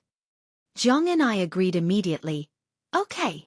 Su Fengnian waved his hand and picked up the secret letter from Longhu Mountain again. He furrowed his brows and did not raise his head. He said to Zhang and I, who was putting the 2 secret manuals back on the bookshelf, "Do you want me to prepare a chaise lounge for you?" Zhang and I sneered and said disdainfully, "I still want to live." Su Fengnian did not comment on this statement. As soon as Zhang and I left, Sweet Potato carried a sparkling and translucent colored glass cup full of fruit into the room. Colored glass was a treasure that could only be encountered but not sought. Ordinary wealthy families could only have substandard colored glass medicine jade, which was the limit of their wealth. Here, however, it was only used as a small object to hold fruit. Only imperial officials of the 4th rank and above could wear small pieces of colored glass. Moreover, the color and luster were often not clear enough. His Royal Highness was truly wasting natural resources. Su Fengnian picked up a snow pear and took a bite. He said fiercely, "The bull rider just delivered a manuscript of the yin and yang kinship deed." Grandpa Wei, who was in the Tide listening pavilion, only took a few glances at it before he cried tears of joy. He said it was even more wonderful than the ancient I Ching and Yang kinship deed in the pavilion, which is known as the King of 10,000 Pills. "Look, the sect leader gave up the cultivation of the Great Yellow Court. I've already left the mountain, but Wudong is still willing to add flowers to brocade. Look at this Mount Longhu. It's only been a little more than a year, and there are already people from the Taoist master's mansion bullying Huang Maner. This group of yellow-purple Taoist priests is really looking for trouble." Sweet Potato said softly, "Longhu Mountain has been powerful for 200 years, but Wudong Mountain has been declining for 300 years. Moreover, Wudong Mountain is in Bailiang, but Longhu Mountain is thousands of miles away. Naturally, their style is different." Su Fengnian said calmly, "I originally planned to go to Longhu Mountain, but now I want to go to the Taoist master's residence to see the style of Yui minister." Sweet Potato gently kneaded Su Fengnian's shoulders. After His Royal Highness started practicing the knife, his originally weak body became much stronger. His physique and spirit improved by leaps and bounds. If Sweet Potato's kneading skills were like embroidery in the past, now even Su Fengnian felt like scratching an itch if she did not beat a bell or beat a drum. Sweet Potato said softly, "Your Highness, do you really want to go to the cold ground again?" Su Fengnian nodded and said with a half-fake smile, "But this time I'm not going to be a stray dog. As His Royal Highness, I have to bring out all the pomp and circumstance. Longhu Mountain, Shangyin Academy, Shenyuan family's Dima Villa, Yu Wang Sword Pond, Luotian Garden by the Luoshui River. These are all places I didn't dare to go before. Sweet Potato, shall we go together?"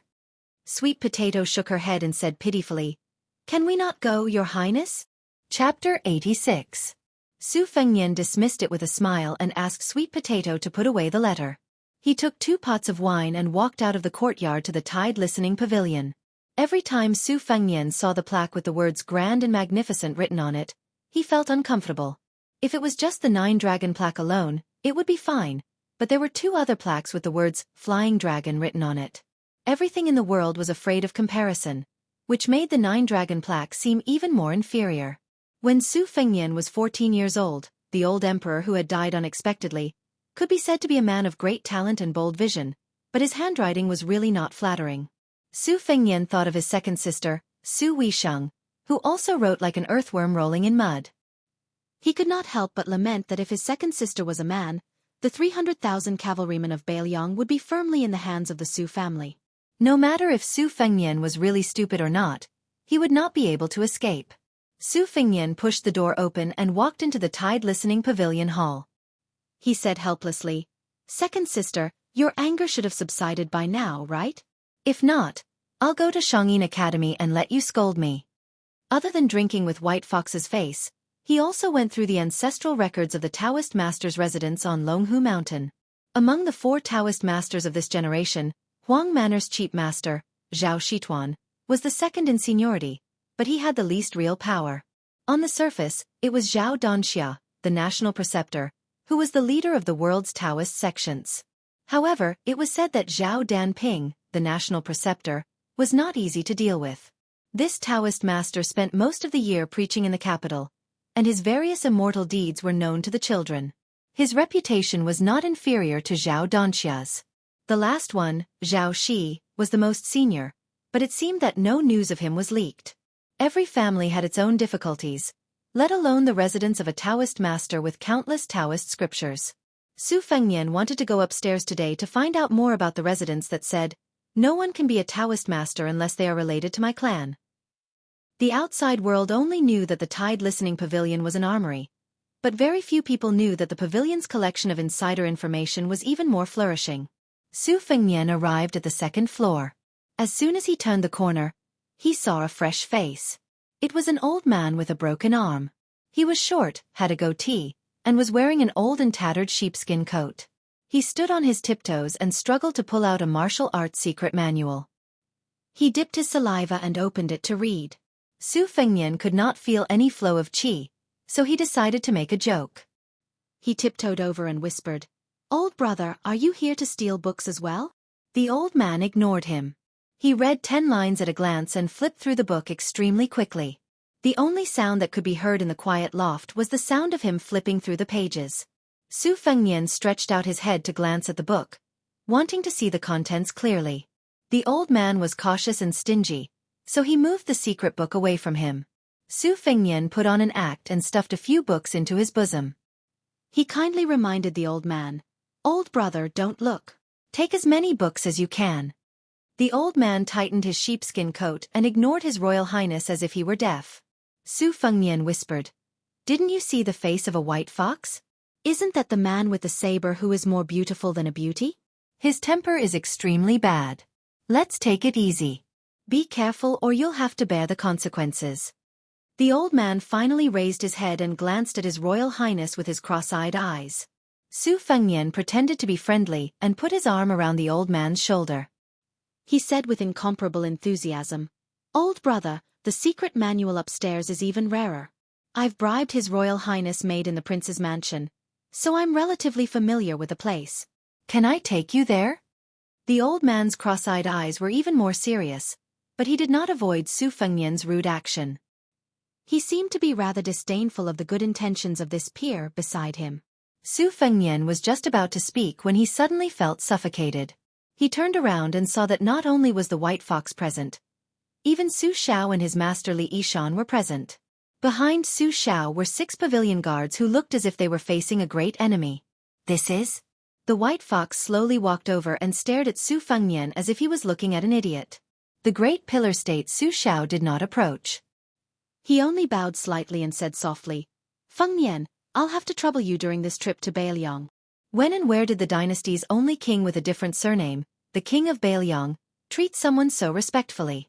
Even Grand Secretary Zhang Julu, who was at the peak of his power, didn't have such qualifications, right? Su Fengnian, whose hand was still on the old man's shoulder, stiffened. The white fox was enjoying the show, his peach blossom eyes filled with schadenfreude. Su Fengnian secretly glared at the white fox and slowly withdrew his hand, returning the books to their original places. Su Fengnian glanced at Li Yishan, who had made an exception to come downstairs. The latter shook his head with a smile, his eyes indicating that he had no comment. The great pillar state and Li Yishan left together. Su Fengnian clearly sensed that the 6 experts who were guarding the Tide Hark Pavilion for different reasons had relaxed their breathing and were no longer tense. The white fox imitated Su Fengnian by putting his arm around Su Fengnian's shoulder and said with a smile, "His temper is unusually bad. Take it easy, or you'll have to bear the consequences." Su Fengnian wanted to turn around and hug the white fox's shoulder, but the latter dodged and explained awkwardly, "I misheard. His temper is extremely good. Extremely good." The white fox left in a carefree manner and climbed up a ladder, continuing to read the books on the 2nd floor. In the end, only His Royal Highness and the cross-eyed old man were left. One was confused and the other was pretending to be mysterious. Su Fengnian thought for a while and felt that he had finally figured it out. He slightly distanced himself from the old man of unknown origin and said cautiously, "Old brother, are you the expert Su Xiao invited to fight the old monster suppressed under the Tide Hark Pavilion?" The old man narrowed his eyes into slits and remained silent. Su Fengnian pretended to be mysterious and said worriedly, "Old brother, this is dangerous. What benefits did Su Xiao promise you? If it's small, don't agree. The great demon suppressed under the pavilion is quite formidable. He has 3 heads and 6 arms, can swallow clouds and spit out fog, and can move mountains and overturn seas." The old man was about to stuff the secret manual into the bookshelf, but he paused and let go. Strangely, the book was suspended in the air and did not fall. The cross-eyed old man turned around and left, annoyed by Su Fengnian's annoying chatter.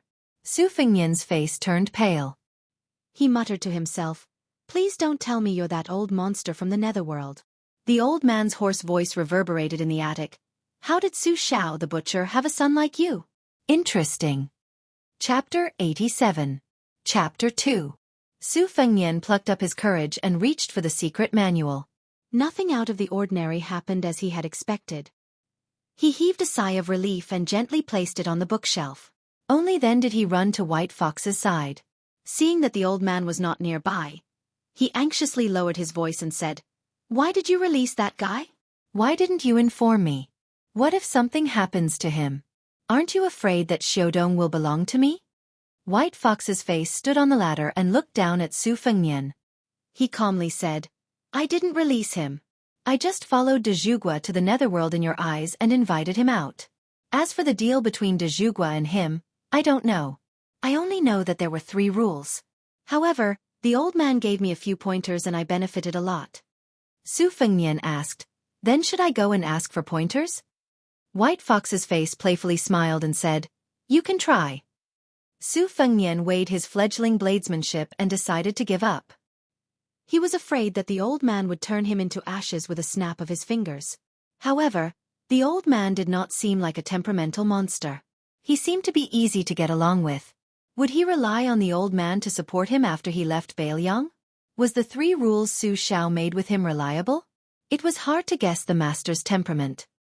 His Royal Highness had better not be eaten alive by the old man who had been suppressed in the pavilion for 20 years before his enemies in Zhonghu killed him.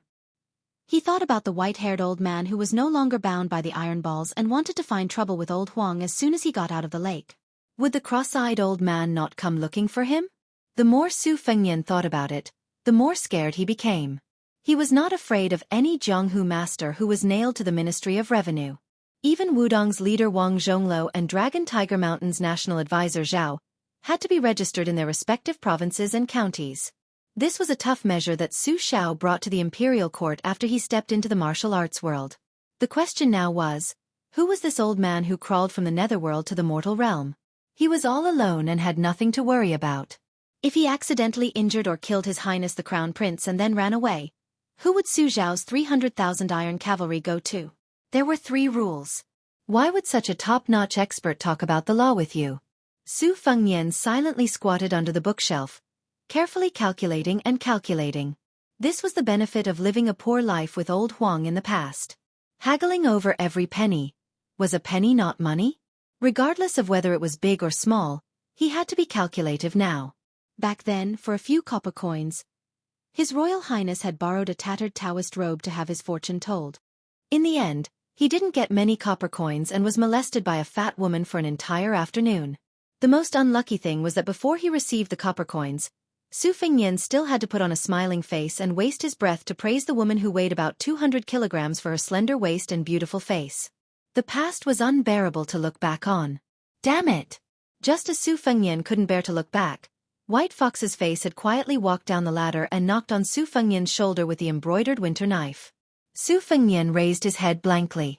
From his angle, White Fox's face was indeed as flat as a flat plane. It was even flatter than Princess Taiping when Xiaohe revealed her sharp horns. Alas, this beauty was actually not a woman. It really made people sigh.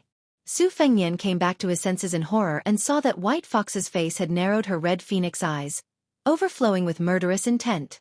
Su Fengnian stood up and saw that the embroidered winter knife was still on his shoulder. He deliberately looked confused and asked, "What's wrong?" White Fox's face said calmly, "You want Bailiang, I'll lend you the embroidered winter knife." Su Fengnian was puzzled, "But I already have the spring thunder." White Fox's face sneered, "You've been using your right hand to practice the knife, but you think I don't know that you're left-handed? Left-handed knife is stronger than right-handed knife. Look at your insidious style. Why don't you leave a way out? Don't pretend. Just lend me the embroidered winter knife. Other than me, who doesn't think that you're just using it for decoration?" Su Fengnian, whose deeply hidden secret was exposed, wasn't angry. He just smiled and picked up a pair of wine pots and said happily, "You're indeed my confidant. Come, let's drink." White Fox's face let go of the embroidered winter knife and shook her head. "I'm not drinking." Su Fengnian caught the embroidered winter knife, which was more exquisite than the spring thunder, and said regretfully, "You're not drinking? Then wouldn't your boring life be even less interesting?" White Fox's face changed the topic and asked, "How many secret manuals do you need to bring with you?" Su Fengnian knew that White Fox's face had no room for negotiation once she decided on something, so he smiled and said, "I need at least 30 to 40 books in a box. I'll throw away one book after I finish reading it." White Fox's face said helplessly, "Are you fishing again?" Su Fengnian held the wine pot in one hand and the embroidered winter knife in the other, and said softly, "Confidant, confidant. Then I'll have to trouble you to pick the books." White Fox's face nodded, as if she was asking him to leave. Su Fengnian went to the top floor and did not see his master. When he went downstairs, he saw Su Xiao sitting on a chair on the 5th floor. In front of him were 3 strangers with different sizes, ages, and qi. Su Xiao threw the 3 secret manuals in front of them and said calmly, "Southern Tang Lu Qiantang, you snuck into the prince's mansion to steal this crouching dragon mound sword manipulation technique. You were defeated by Jian Zhouhuang. I saw that you blocked 4 strikes, so I spared your life. Today, this secret manual is in front of you. It's your reward. West Chu Shu Xiu, what you want is White Emperor's pure embracing secrets. East Yu Yang Qing Feng, open your eyes and let this king have a good look. This is your family's ancestral spirit nourishing scripture." None of the 3 dared to pick up the item that they had been dreaming of for years. They lowered their heads, almost touching the ground, and crawled even more humbly. Chapter 88. Su Xiao narrowed his eyes and said, "This time, I'll arrange for the 3 of you to follow His Royal Highness. When you return to the palace, this king will give you official hats and secret manuals if you want. Oh, this king remembers now. Shu Xiu, if you like women, I'll give you 10. However, if something happens to His Royal Highness and this king finds out, I advise you to kill yourselves as soon as possible. Otherwise, this king has plenty of ways to make the three of you live a life worse than death. Lu Qiantang, Xu Xiao, Yang Qingfeng, the three of you are all slaves of a fallen country. However, when the country is gone, you still have some relatives who will accompany you. Do you understand? The three trembling people responded in unison. Su Fengnian, who was watching from the side, asked, Su Xiao, just these 3 retainers? Isn't that a bit too few? Su Xiao quickly stood up and gave his seat to His Royal Highness with a chuckle. He flattered, Fengnian, you have to believe in your father. When raising an army, quality is more important than quantity. When using people accurately, it's not about quantity.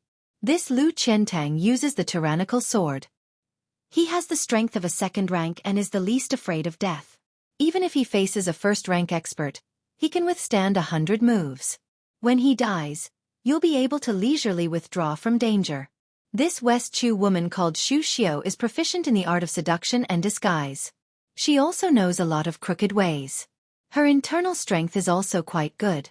When she learns the White Emperor Simplicity technique, she'll be like a tiger that has grown wings.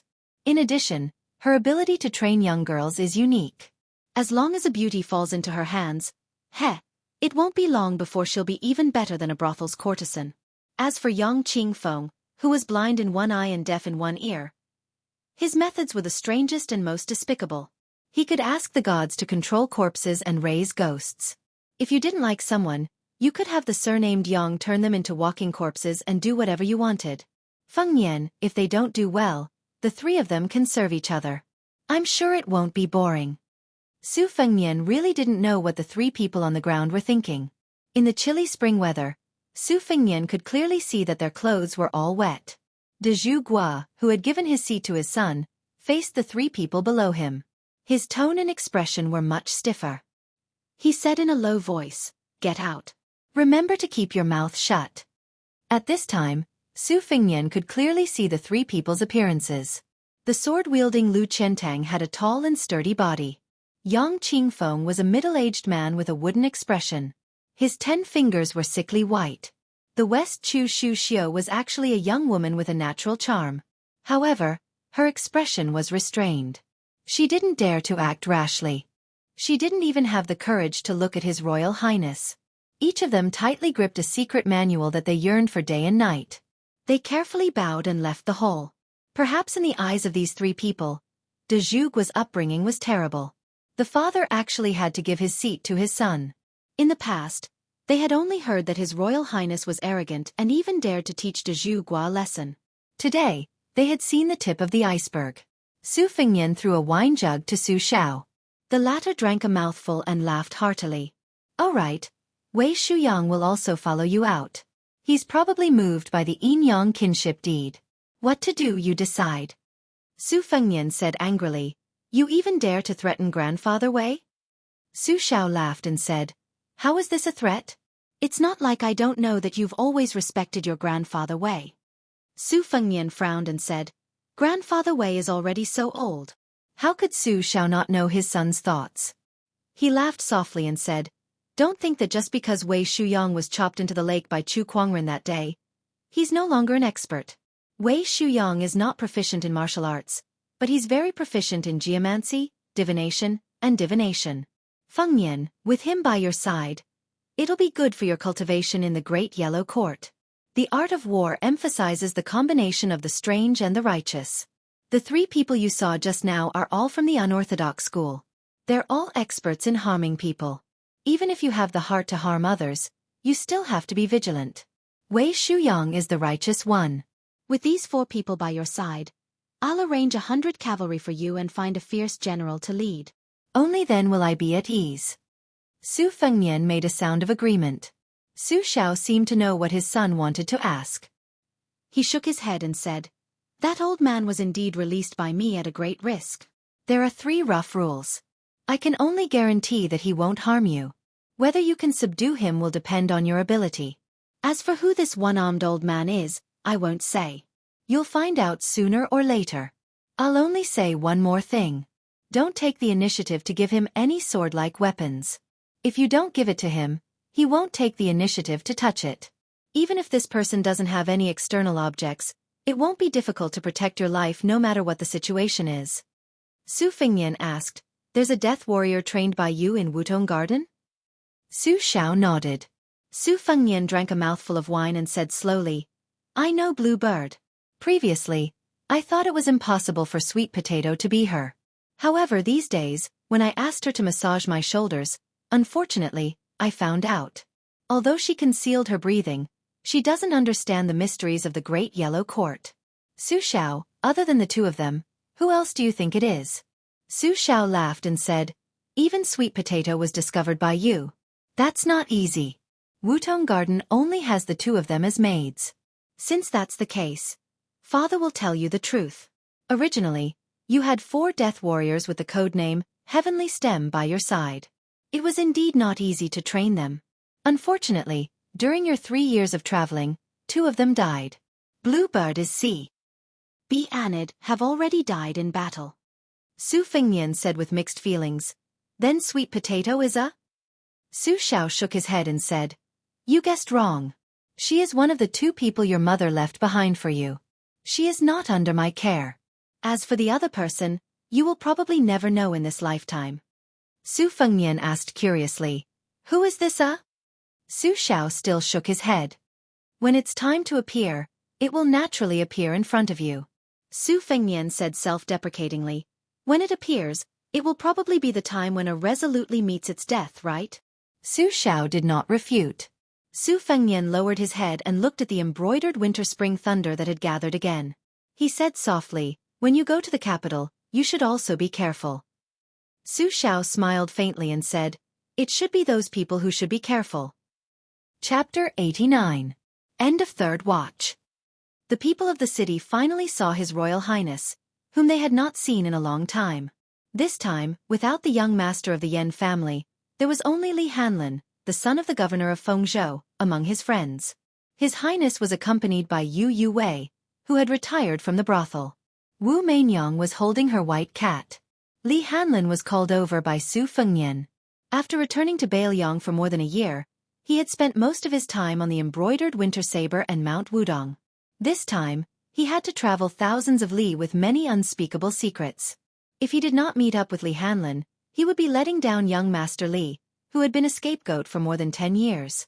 As soon as Li Hanlin heard that His Royal Highness was going to travel, he impatiently begged brother Su Fengnian to take him along. His coaxing and pestering did not get a nod, so he was a bit angry. During the spring stroll, he waved his horsewhip loudly. Seeing that Li Hanlin still had a listless expression, he joked, "I heard that 2 days ago, you found a pair of young twin husbands in Xianxia County. They have red lips and white teeth. They are extraordinarily handsome. What's wrong? Did you get tired last night?" Yu Wei deliberately walked further away. She lowered her head and played with the adorable Wu Mainyang in her arms. She had already accepted Su Fengnian's fate, but she really could not stand Li Hanlin, who was a mischievous son of a rich family. Li Hanlin was angry, but he never resented Su Fengnian. He lowered his voice and said pitifully, "Brother Feng, I'm sick from staying at home. Why won't you take me out to roam the Jianghu? Last time I let it go. This time you won't take me. How can you treat me like a brother? That yen eating chicken with his father and sister is not honest. Serves his sister right for being chosen by that mentally ill 6th prince.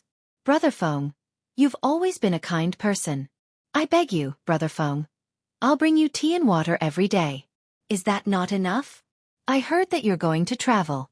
This time, I stole all of my father's secret stash. If I go back, he might break one of my legs." Su Fengnian laughed. "Your father can bear to beat you? Who would believe that? When he was angry with you, he did not whip a beautiful concubine. Because of you, how many people died?" Li Hanlin's face was bitter and he didn't say anything. He was so depressed that he wanted to drown himself in the lake. Su Fengnian patted his shoulder and comforted him. "To be honest, it was more suitable to take you last time. This time, it's really not suitable. I'll tell you what Su Xiao has arranged for me this time. There are 4 masters in the open, plus 100 elite cavalry led by a general. Not to mention the men of sacrifice who are good at assassination and counter-assassination. There's also a supermaster to watch over me. Do you think they're all here to accompany me for a spring walk? Last time we sneaked out. This time, we're doing it openly. Have you forgotten how Kong Wuxia was seriously injured? You're the only child in your family. Don't get mixed up in this muddy water. If you really have nothing to do, I'll let Su Xiao get you a position in the Bailiang army. Play for 2 or 3 years. You don't have to charge and break through enemy lines. Just think of it as going to the border to enjoy the scenery. When you return to Feng province, you can lead the army alone. This way, your father will be relieved. Li Hanlin did not utter a word. Su Fengnian loosened the reins and patted the neck of the divine horse that was as white as frost. This horse was the king of wild horses that Dezhou state captured at the border last year. It was tamed for more than half a year before he was willing to put the reins and saddle on it. This time, he brought it back to his favorite son. Su Fengnian sat down by the lake. When Li Hanlin sat beside him, he picked up a stone and threw it into the snail lake. He said softly, "Hanlin, don't always grow up. Your father had a son in his later years. He'll be old soon. If you don't mature, do you want your sister to carry the burden of the family?" Li Hanlin sighed and said, "Brother Feng, you've changed. My sister hated you the most before. If it's the current Brother Feng, she might like you. But I don't like you. Who am I going to find to play with in the future?" Su Fengnian threw the stone into the lake again and again. He smiled and said, "Your sister is much prettier than Yan Donggu, but she's also much more stupid. I know that her heart already belongs to someone. I was just teasing her in the past. Sooner or later, she'll realize that the one she likes is actually an idiot. The one she hates is actually a bit more hardworking.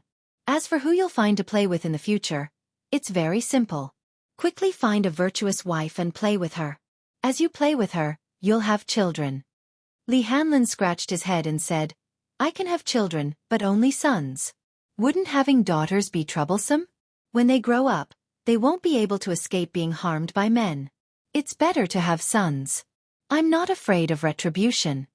Su Fengnian smiled and said, "You're also afraid of retribution?" Li Hanlin lay on the grass and said in a surprisingly serious manner, "How can I not be afraid? They all say that there's a god above my head. God knows when I'll die. I'll definitely be in a frying pan. Otherwise, I'll be punished to be a woman in my next life."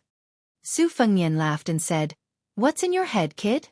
Li Hanlin curled his lips and said, "Fine, I'll listen to Brother Feng. If I go to the Bailiang army, I might be able to capture a Beimang princess and raise her as a slave." Su Fengnian clicked his tongue and said, "What a great ambition." Li Hanlin got up and asked in a low voice, "Brother Feng, tell me, what does that superclass master look like?" Su Fengnian turned his head and pointed at the one-armed old man who was dozing off next to the carriage. His skinny body was wrapped in a shabby sheepskin coat. When he dozed off, he would use his fingers to pick at his nose and then secretly bend his fingers to flick it away. Su Fengnian said in a bad mood, "He's probably like that." Li Hanlin looked at the old man who was not even fit to be a coachman, but had the courage to ride in the same carriage as Yu Huakue. He rolled his eyes and said, "Brother Feng, you're lying to a child." Su Fengnian looked at the lake and said with a smile, "You're a child." Li Hanlin protested, "I'm still a child? Which girl doesn't praise the bird in my pants as a big bird after they're done?" Su Fengnian laughed and scolded softly, "Are you stupid? Only a child would brag about that. Besides, do you believe the compliments of the brothel girls who don't spend money and only make money? If you're not a child, then what are you?" Li Hanlin's anger grew and he said angrily, "Mother Fasterus Kerr, when we get back, I'll throw those whores into the beast cages and dismember them." Su Fengnian really scolded him this time. "Don't be a sinner. Hurry up and go to the Bailiang army. Your brain is comparable to your sister's." Li Hanlin obediently said, "Oh." In the end, young Master Li, who wanted to follow Su Fengnian out of Bailiang, chose to go to the Bailiang army, which had the strictest military discipline. When they parted at the city gate, Li Hanlin was crying his eyes out. Those who didn't know would think that His Royal Highness had taken young Master Li's dry path. When Su Fengnian returned to the prince's mansion, the old man whose surname she didn't know slowly got off the carriage. He was all skin and bones, and he only said 2 things. The first was, "This little girl is not bad. She weighs a lot in the places where she should roll around. She's easy to give birth to babies." Without waiting for Yu Wei to blush, the cross-eyed old man's second sentence caused her face to turn pale.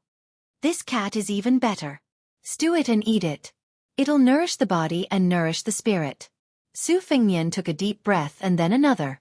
The old man swaggered off and glanced at the tide-listening pavilion from afar on the embankment beside the lake. Su Fengnian went to Jiang Ni's courtyard and found her gesturing with a tree branch. He didn't look at her and hurriedly got up to wipe away the traces with the tip of her foot. He asked, "I'm leaving Bailiang and might die on the way. You'll have a chance to stab me in the back then. Will you come with me?" "Of course. I'll bring a chest of secret manuals. If you come with me, they'll all be yours by the end of the year." Jiang and I only hesitated for a moment before nodding. "I won't go." Su Fengnian was stunned. He turned around regretfully. Jiang Ni's pretty face flushed red. Her aura dropped to the bottom and her voice was as soft as a mosquito's. Su Fengnian had finally understood. He must be used to rejecting His Royal Highness. He blurted out that he would go, but he didn't have the courage to explain. Admitting her mistake to His Royal Highness, who was her sworn enemy, was worse than killing her. Su Fengnian wasn't kind enough to smooth things over. He just let the little mudman be conflicted for the time being. Arriving at Princess Consort's tomb, Su Fengnian plucked a leaf and sat cross-legged in front of the tombstone. He blew a whistle, melodious and light. It was the tune of the folk song, Spring Goddess. Su Fengnian's state of mind was the most peaceful here. His thoughts were the purest. The old demon under the pavilion. A genuine superclass expert. Don't even think about taking him as a servant. Where was he hiding? Far away on the horizon? Close at hand?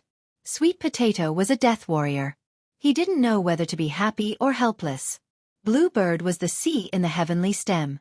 The bastard answer he had expected. He went to Mount Wudong and Huang Manor went to Mount Longhu. It was the most silent battle of orthodoxies in the world. Was Su Xiao going to overturn it with one hand? Second sister Su Weisheng was learning the tactics of a tyrant in Shangyin Academy. Was she going to suppress the insufferably arrogant Chen Zhibao? Or was she going to the scholar's holy land to secretly rope in some hidden power? Why didn't Su Xiao kill Yan Jiexi's whole family when he could? Was it really because Yan Jiexi was his best friend? Su Fengnian threw away the leaf and folded the embroidered winter and spring thunder knives on his knees. He looked at the tombstone and said softly, "Mother, Su Xiao didn't avenge you, but Fengnian still remembers."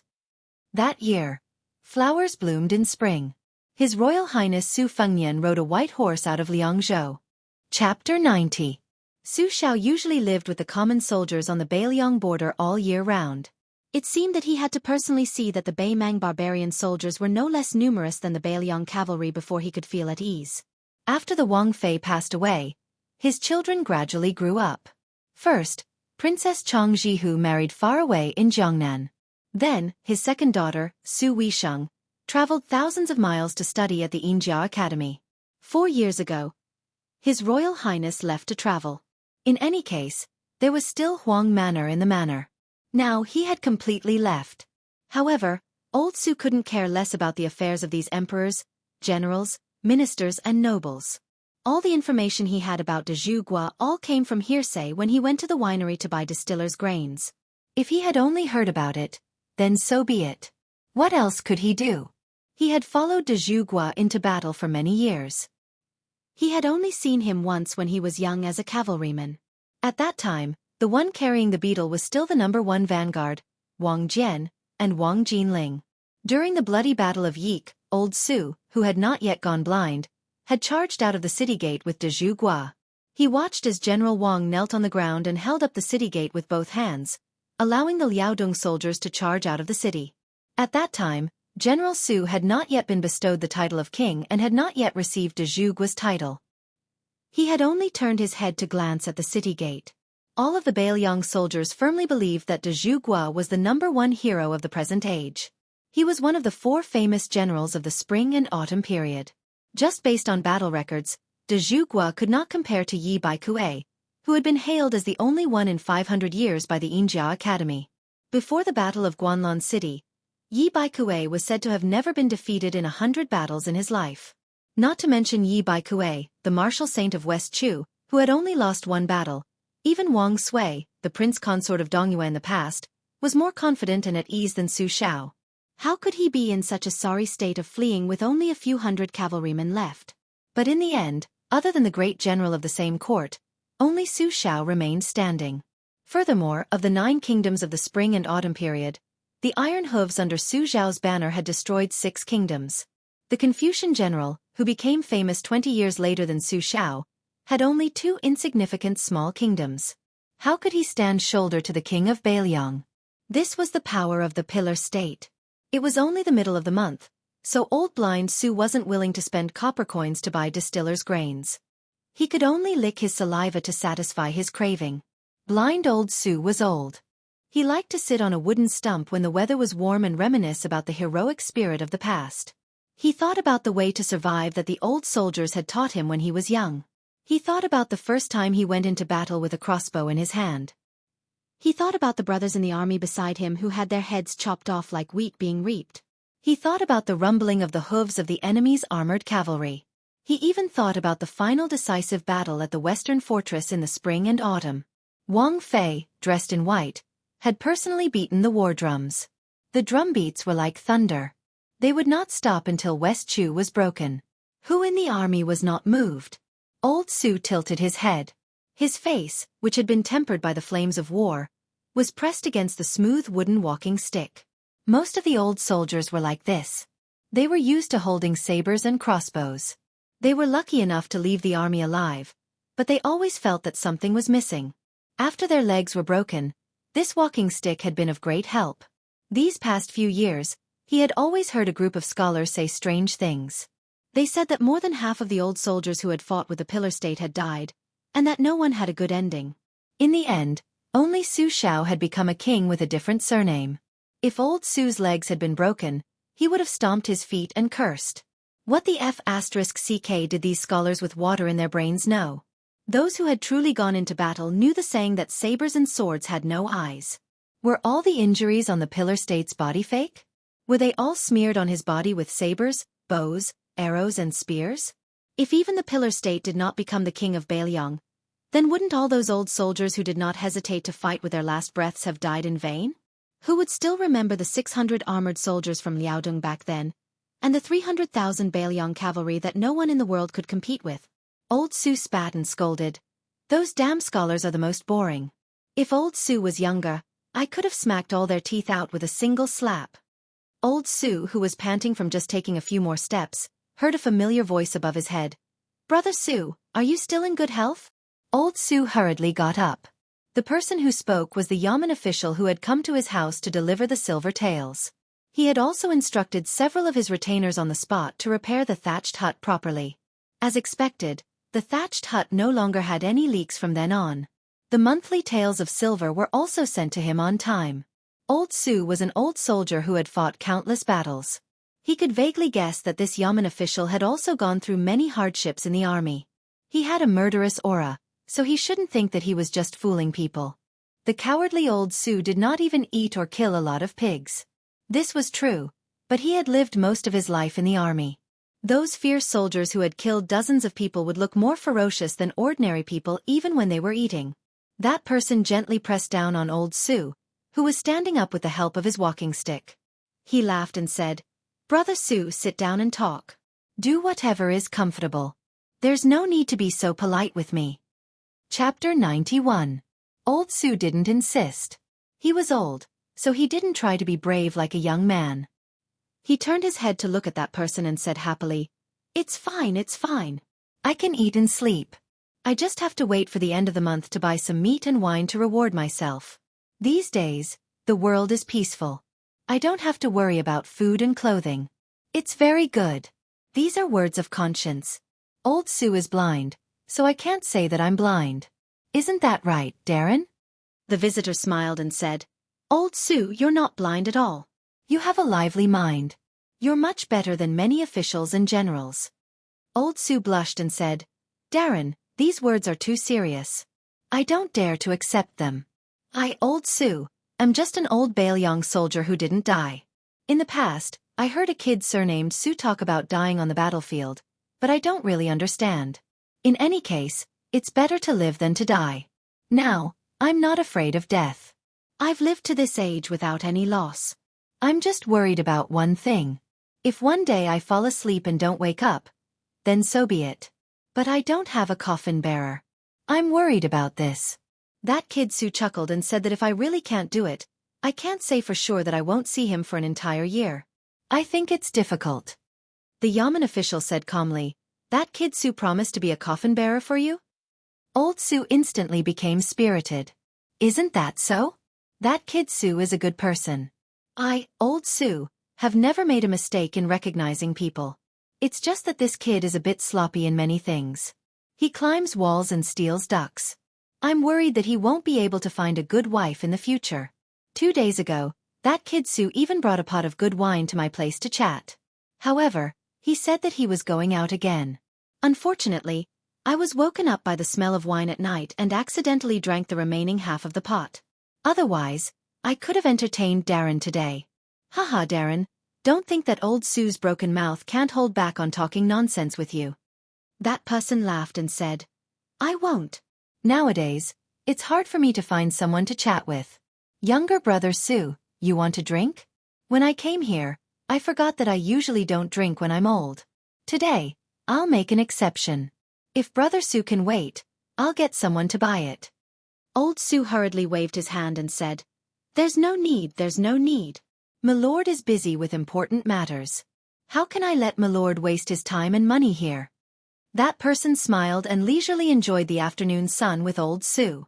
The warmth of the sun spread over their bodies was much more comfortable than any brocade clothing. Old Su leaned sideways and leaned on his walking stick with both hands. With a dazed expression he said, my greatest regret in my life is that I didn't get close enough to see the Pillar of Da. An old brother who passed away last year was much luckier. After the Battle of Jingyang, he killed hundreds of thousands of surrendered soldiers, and he was only 100 steps away from the Pillar of Da. That old brother still talks about it with his eyes closed. Look at how smug he is. The blind Old Su had always regarded him as a small government official in the Yamen. He softly said, Su Xiao is nothing more than a hunchbacked old soldier, what's there to see? In an instant, Old Su's mind went blank. Since he was able to walk out of the battlefield covered in millions of bones alive, how could he be a fool? In Bailiang, who would dare to say that Su Xiao was nothing more than a hunchbacked old soldier? Other than the Pillar of Da, who else could it be? Old Su's withered body, which needed a walking stick to walk, began to tremble violently. In the end, the old soldier of Bailiang, who was still alive, had tears streaming down his face. He turned his head and said with trembling lips, the Pillar of Da? That person didn't admit or deny it. He only called out to Old Su, Brother Su.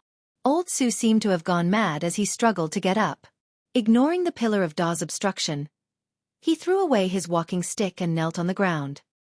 He used all the strength in his body, the heroic spirit of 30 years of fighting in 6 countries, and the spirit of 10 years of struggling at death's door to suppress the old soldier's passion and sobbing. He kowtowed and said, Su Yongguan, one of the 18 old battalions of Jinzhou, the last rider of the Fish Drum Battalion, pays his respects to General Su. Today, the 18 old battalions of Jinzhou no longer existed. Just like the 600 iron armors whose fame was gradually fading away, the younger Bailiang cavalry had at most heard of some hot-blooded deeds. The Fish Drum Battalion. It was known as the #1 death battle under the Su banner. The last battle was at the western rampart. Wang Fei, dressed in white as snow, beat the fish dragon drum that was as tall as a person in the Fish Drum Battalion. She won the battle for the crown of the Liang dynasty in one spurt of energy. Nearly 1,000 people from the Fish Drum Battalion fought to the death without retreating. In the end, only 16 people survived. The rider, Su Yongguan, lost an eye in that battle. The arrow was pulled out along with it. He fought again until he fainted among the pile of corpses. In fact, in the old soldier's heart, whether it was the Pillar of Da or the King of Bailiang, they were only titles for outsiders. In his heart, he was still willing to call him General Su. Old Su, who was supported by Su Xiao, sat back down on the wooden stool. His face was full of tears, but he said with a smile, I've lived enough in this life. General Su, may I be so bold as to ask, is that young Su? Su Xiao said softly, he's my son, Su Fengmian. The old soldier's face was pressed against the walking stick that the Pillar of Da personally took back. He repeatedly muttered, "I've lived enough, I've lived enough." The last person in the fish drum battalion, old Su Yongguan, slowly closed his eyes. "General Su, Wang Fei, you have a good son. I, old Su, have to go down and drink with my old brothers. Tell them that the sound of the horses' hooves of the 300,000 Bailiang cavalry will only make the enemy more and more terrified. It can't be small, it can't be weak." Under the Su banner, the fish dragon drum sounded. Old Su Yongguan died peacefully. Chapter 92. The book review section is also a chaotic battle of spring and autumn. It's very exciting. His Royal Highness rode out of the city on a white horse with 2 sabers attached. Behind him was a tall and sturdy general leading more than 100 light cavalry. However, the carriage at the front was very ordinary. The coachman was a delicate and pretty woman. Even His Royal Highness was riding on a horse. Presumably, no one had the right to sit in the carriage. After more than 10 li out of the city, the 100 Phoenix Battalion mounted crossbowmen deliberately distanced themselves and followed from a distance. That General Wu Jian rode alone to Su Fengnian's side. Even though he was facing one of the most prominent 4 fangs of Bailiang in the past 10 years, his loyalty was unquestionable.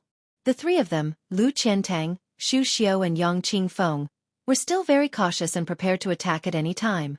It could be seen that the 3 of them were terrified of Su de Zhugua to the bone. They were afraid that the slightest movement would harm His Royal Highness and they would have to apologize with their deaths as soon as possible. Su Fengnian was asking the old Taoist priest Wei Shuyang about the essence of the yin and yang kinship deed.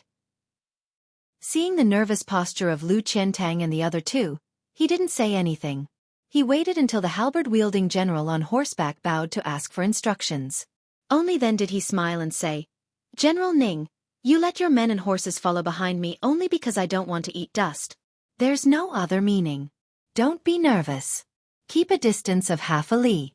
If there's really danger, it's just a matter of sprinting. Don't worry, General Ning, this is my personal guard camp. Every one of them is a valiant elite selected from the various armies of Bailiang. With General Ning in command, there's no chance of anything going wrong." This halberd-wielding Wujian general had a poetic name, Ning, but he was big and burly, his entire body fierce-looking. The Phoenix Battalion's cavalry were all light cavalry with sabers and crossbows in their hands. Only his armored cavalry was wearing heavy armor. In his hand was an eye-catching iron halberd with the character bow in his hand. Furthermore, he carried a big sack on his back, filled with more than a dozen short halberds. At first glance, one could tell that he was a military general who could fight 10,000 men. Before Su Fengnian left the city, he had received a summary of Ning Amei's military exploits. He couldn't help but admire him. Ning Amei was an orphan on the battlefield. He was picked up by General Wang Jian and raised. After Wang Dueling died in battle, he inherited his adoptive father's mantle. As long as he had a halberd in his hand, he had performed the magnificent feat of taking the head of a general in the midst of an army of 10,000 men several times. After each incident, the Great Pillar State would use a great merit to offset his small crime. Otherwise, he wouldn't be the one with the lowest martial rank among Bailiang's 4 fangs. However, as long as Ning Amei could go into battle, he could kill people. He didn't have to hide behind the formation and do things like wave flags and shout battle cries. He didn't care about these things. Since ancient times, those who dared to use a halberd as a weapon were all fierce men who killed people as if they were grass. On the battlefield, he was a killing god. Off the battlefield, Ning Amei wasn't the kind of barbarian general who would whip his soldiers at every turn. On the contrary, he was very gentle, respectful, and thrifty. Because his voice was full of energy, it was inevitable that it would shake the heavens. However, the tone of his voice always sounded like it came from the cherry lips of a Jiangnan girl. It was really an extremely strange thing. At this time, hearing His Royal Highness's explanation, Ning Amei held the halberd diagonally, the tip of the halberd facing the ground. He smiled shyly and said, "For this trip, the Great Pillar State ordered me to listen to all of His Royal Highness's orders." "Your Highness, I will do as you say." Su Fengnian glanced at the iron halberd in Ning Amei's hand and asked curiously, "General Ning, this Bu halberd should weigh 70 to 80 pounds? Ning Amei said in surprise, "His Royal Highness recognizes this halberd as the Bu halberd?" Su Fengnian laughed involuntarily and said, "I occasionally heard my second sister mention it. It's not to the extent that she would recognize it as a fancy ceremonial halberd. Ningame didn't notice that the atmosphere around him was a bit stagnant. He said to himself, "His Royal Highness guessed correctly. This halberd weighs 75 pounds. Normal people can't lift it." Su Fengnian, who had 2 sabers at his waist, laughed loudly and said, "If there's a chance, I want to see General Ning's flying halberd. I heard Su Xiao say that your short halberd can make a person fall off a horse with one strike. There's never been a miss." Ningame was a bit embarrassed and only smiled. In the end, he excused himself and rode back, dragging the halberd behind him. Xu Xiao, who had a charming appearance but an unknown heart, pulled on the reins and coldly watched from the sidelines. The corners of her mouth hooked up, full of disdain. This Bailiang's trusted aide really didn't understand the ways of the officialdom. Since His Royal Highness could see through the weapon, it didn't matter if it was just a blind cat bumping into a dead mouse. Didn't he know how to take advantage of the situation and flatter him a bit? He even said in front of His Royal Highness that he couldn't lift the halberd. Was he mocking His Royal Highness for not having the strength to truss up a chicken? You're a brute who doesn't understand. Even if His Royal Highness isn't an expert in the use of sabers, those 2 peerless sabers are chilling. Just by looking at them, you can tell that they're killing sabers soaked in blood. How can normal people handle them? The tall and sturdy swordsman Lu Qiantang, whose figure didn't lose to Ningame, just closed his eyes and focused. His thumb hooked around the hilt of the giant sword Red Cloud he picked out from the armory. Yang Qingfeng was shrouded in a loose black robe, which made her snow-white hands even more dazzling. Su Fengnian continued forward and sighed softly. Back in the day, West Chu claimed to have 1,000,000 people with halberds within 5,000 li. But those hundreds of thousands of invincible great halberd warriors still lost to Su Zhao's cavalry. It seems that in this world, the Bailiang cavalry is still the sharpest spear. The old Taoist priest Wei Shuyang stroked his beard and laughed softly. In my early years, I was fortunate enough to see the marvelous sight of thousands of Bailiang cavalry galloping in a line. It was like the tide of Guangling River, overturning rivers, overturning seas, and destroying mountains. I was fascinated. Su Fengnian blinked and said, "Grandpa Wei, I've seen this many times." The old Taoist priest was stunned for a long time. Finally, he understood and smiled with gratification. This made Xu Xiao, who was in the dark, puzzled. Xu Xiao and the other 2 had been raising eagles and dogs in the prince's mansion for quite a long time. The longest was Yang Qingfeng, who had been raising eagles and dogs for 7 or 8 years. At that time, His Royal Highness was already the infamous #1 silk pants in Bailiang.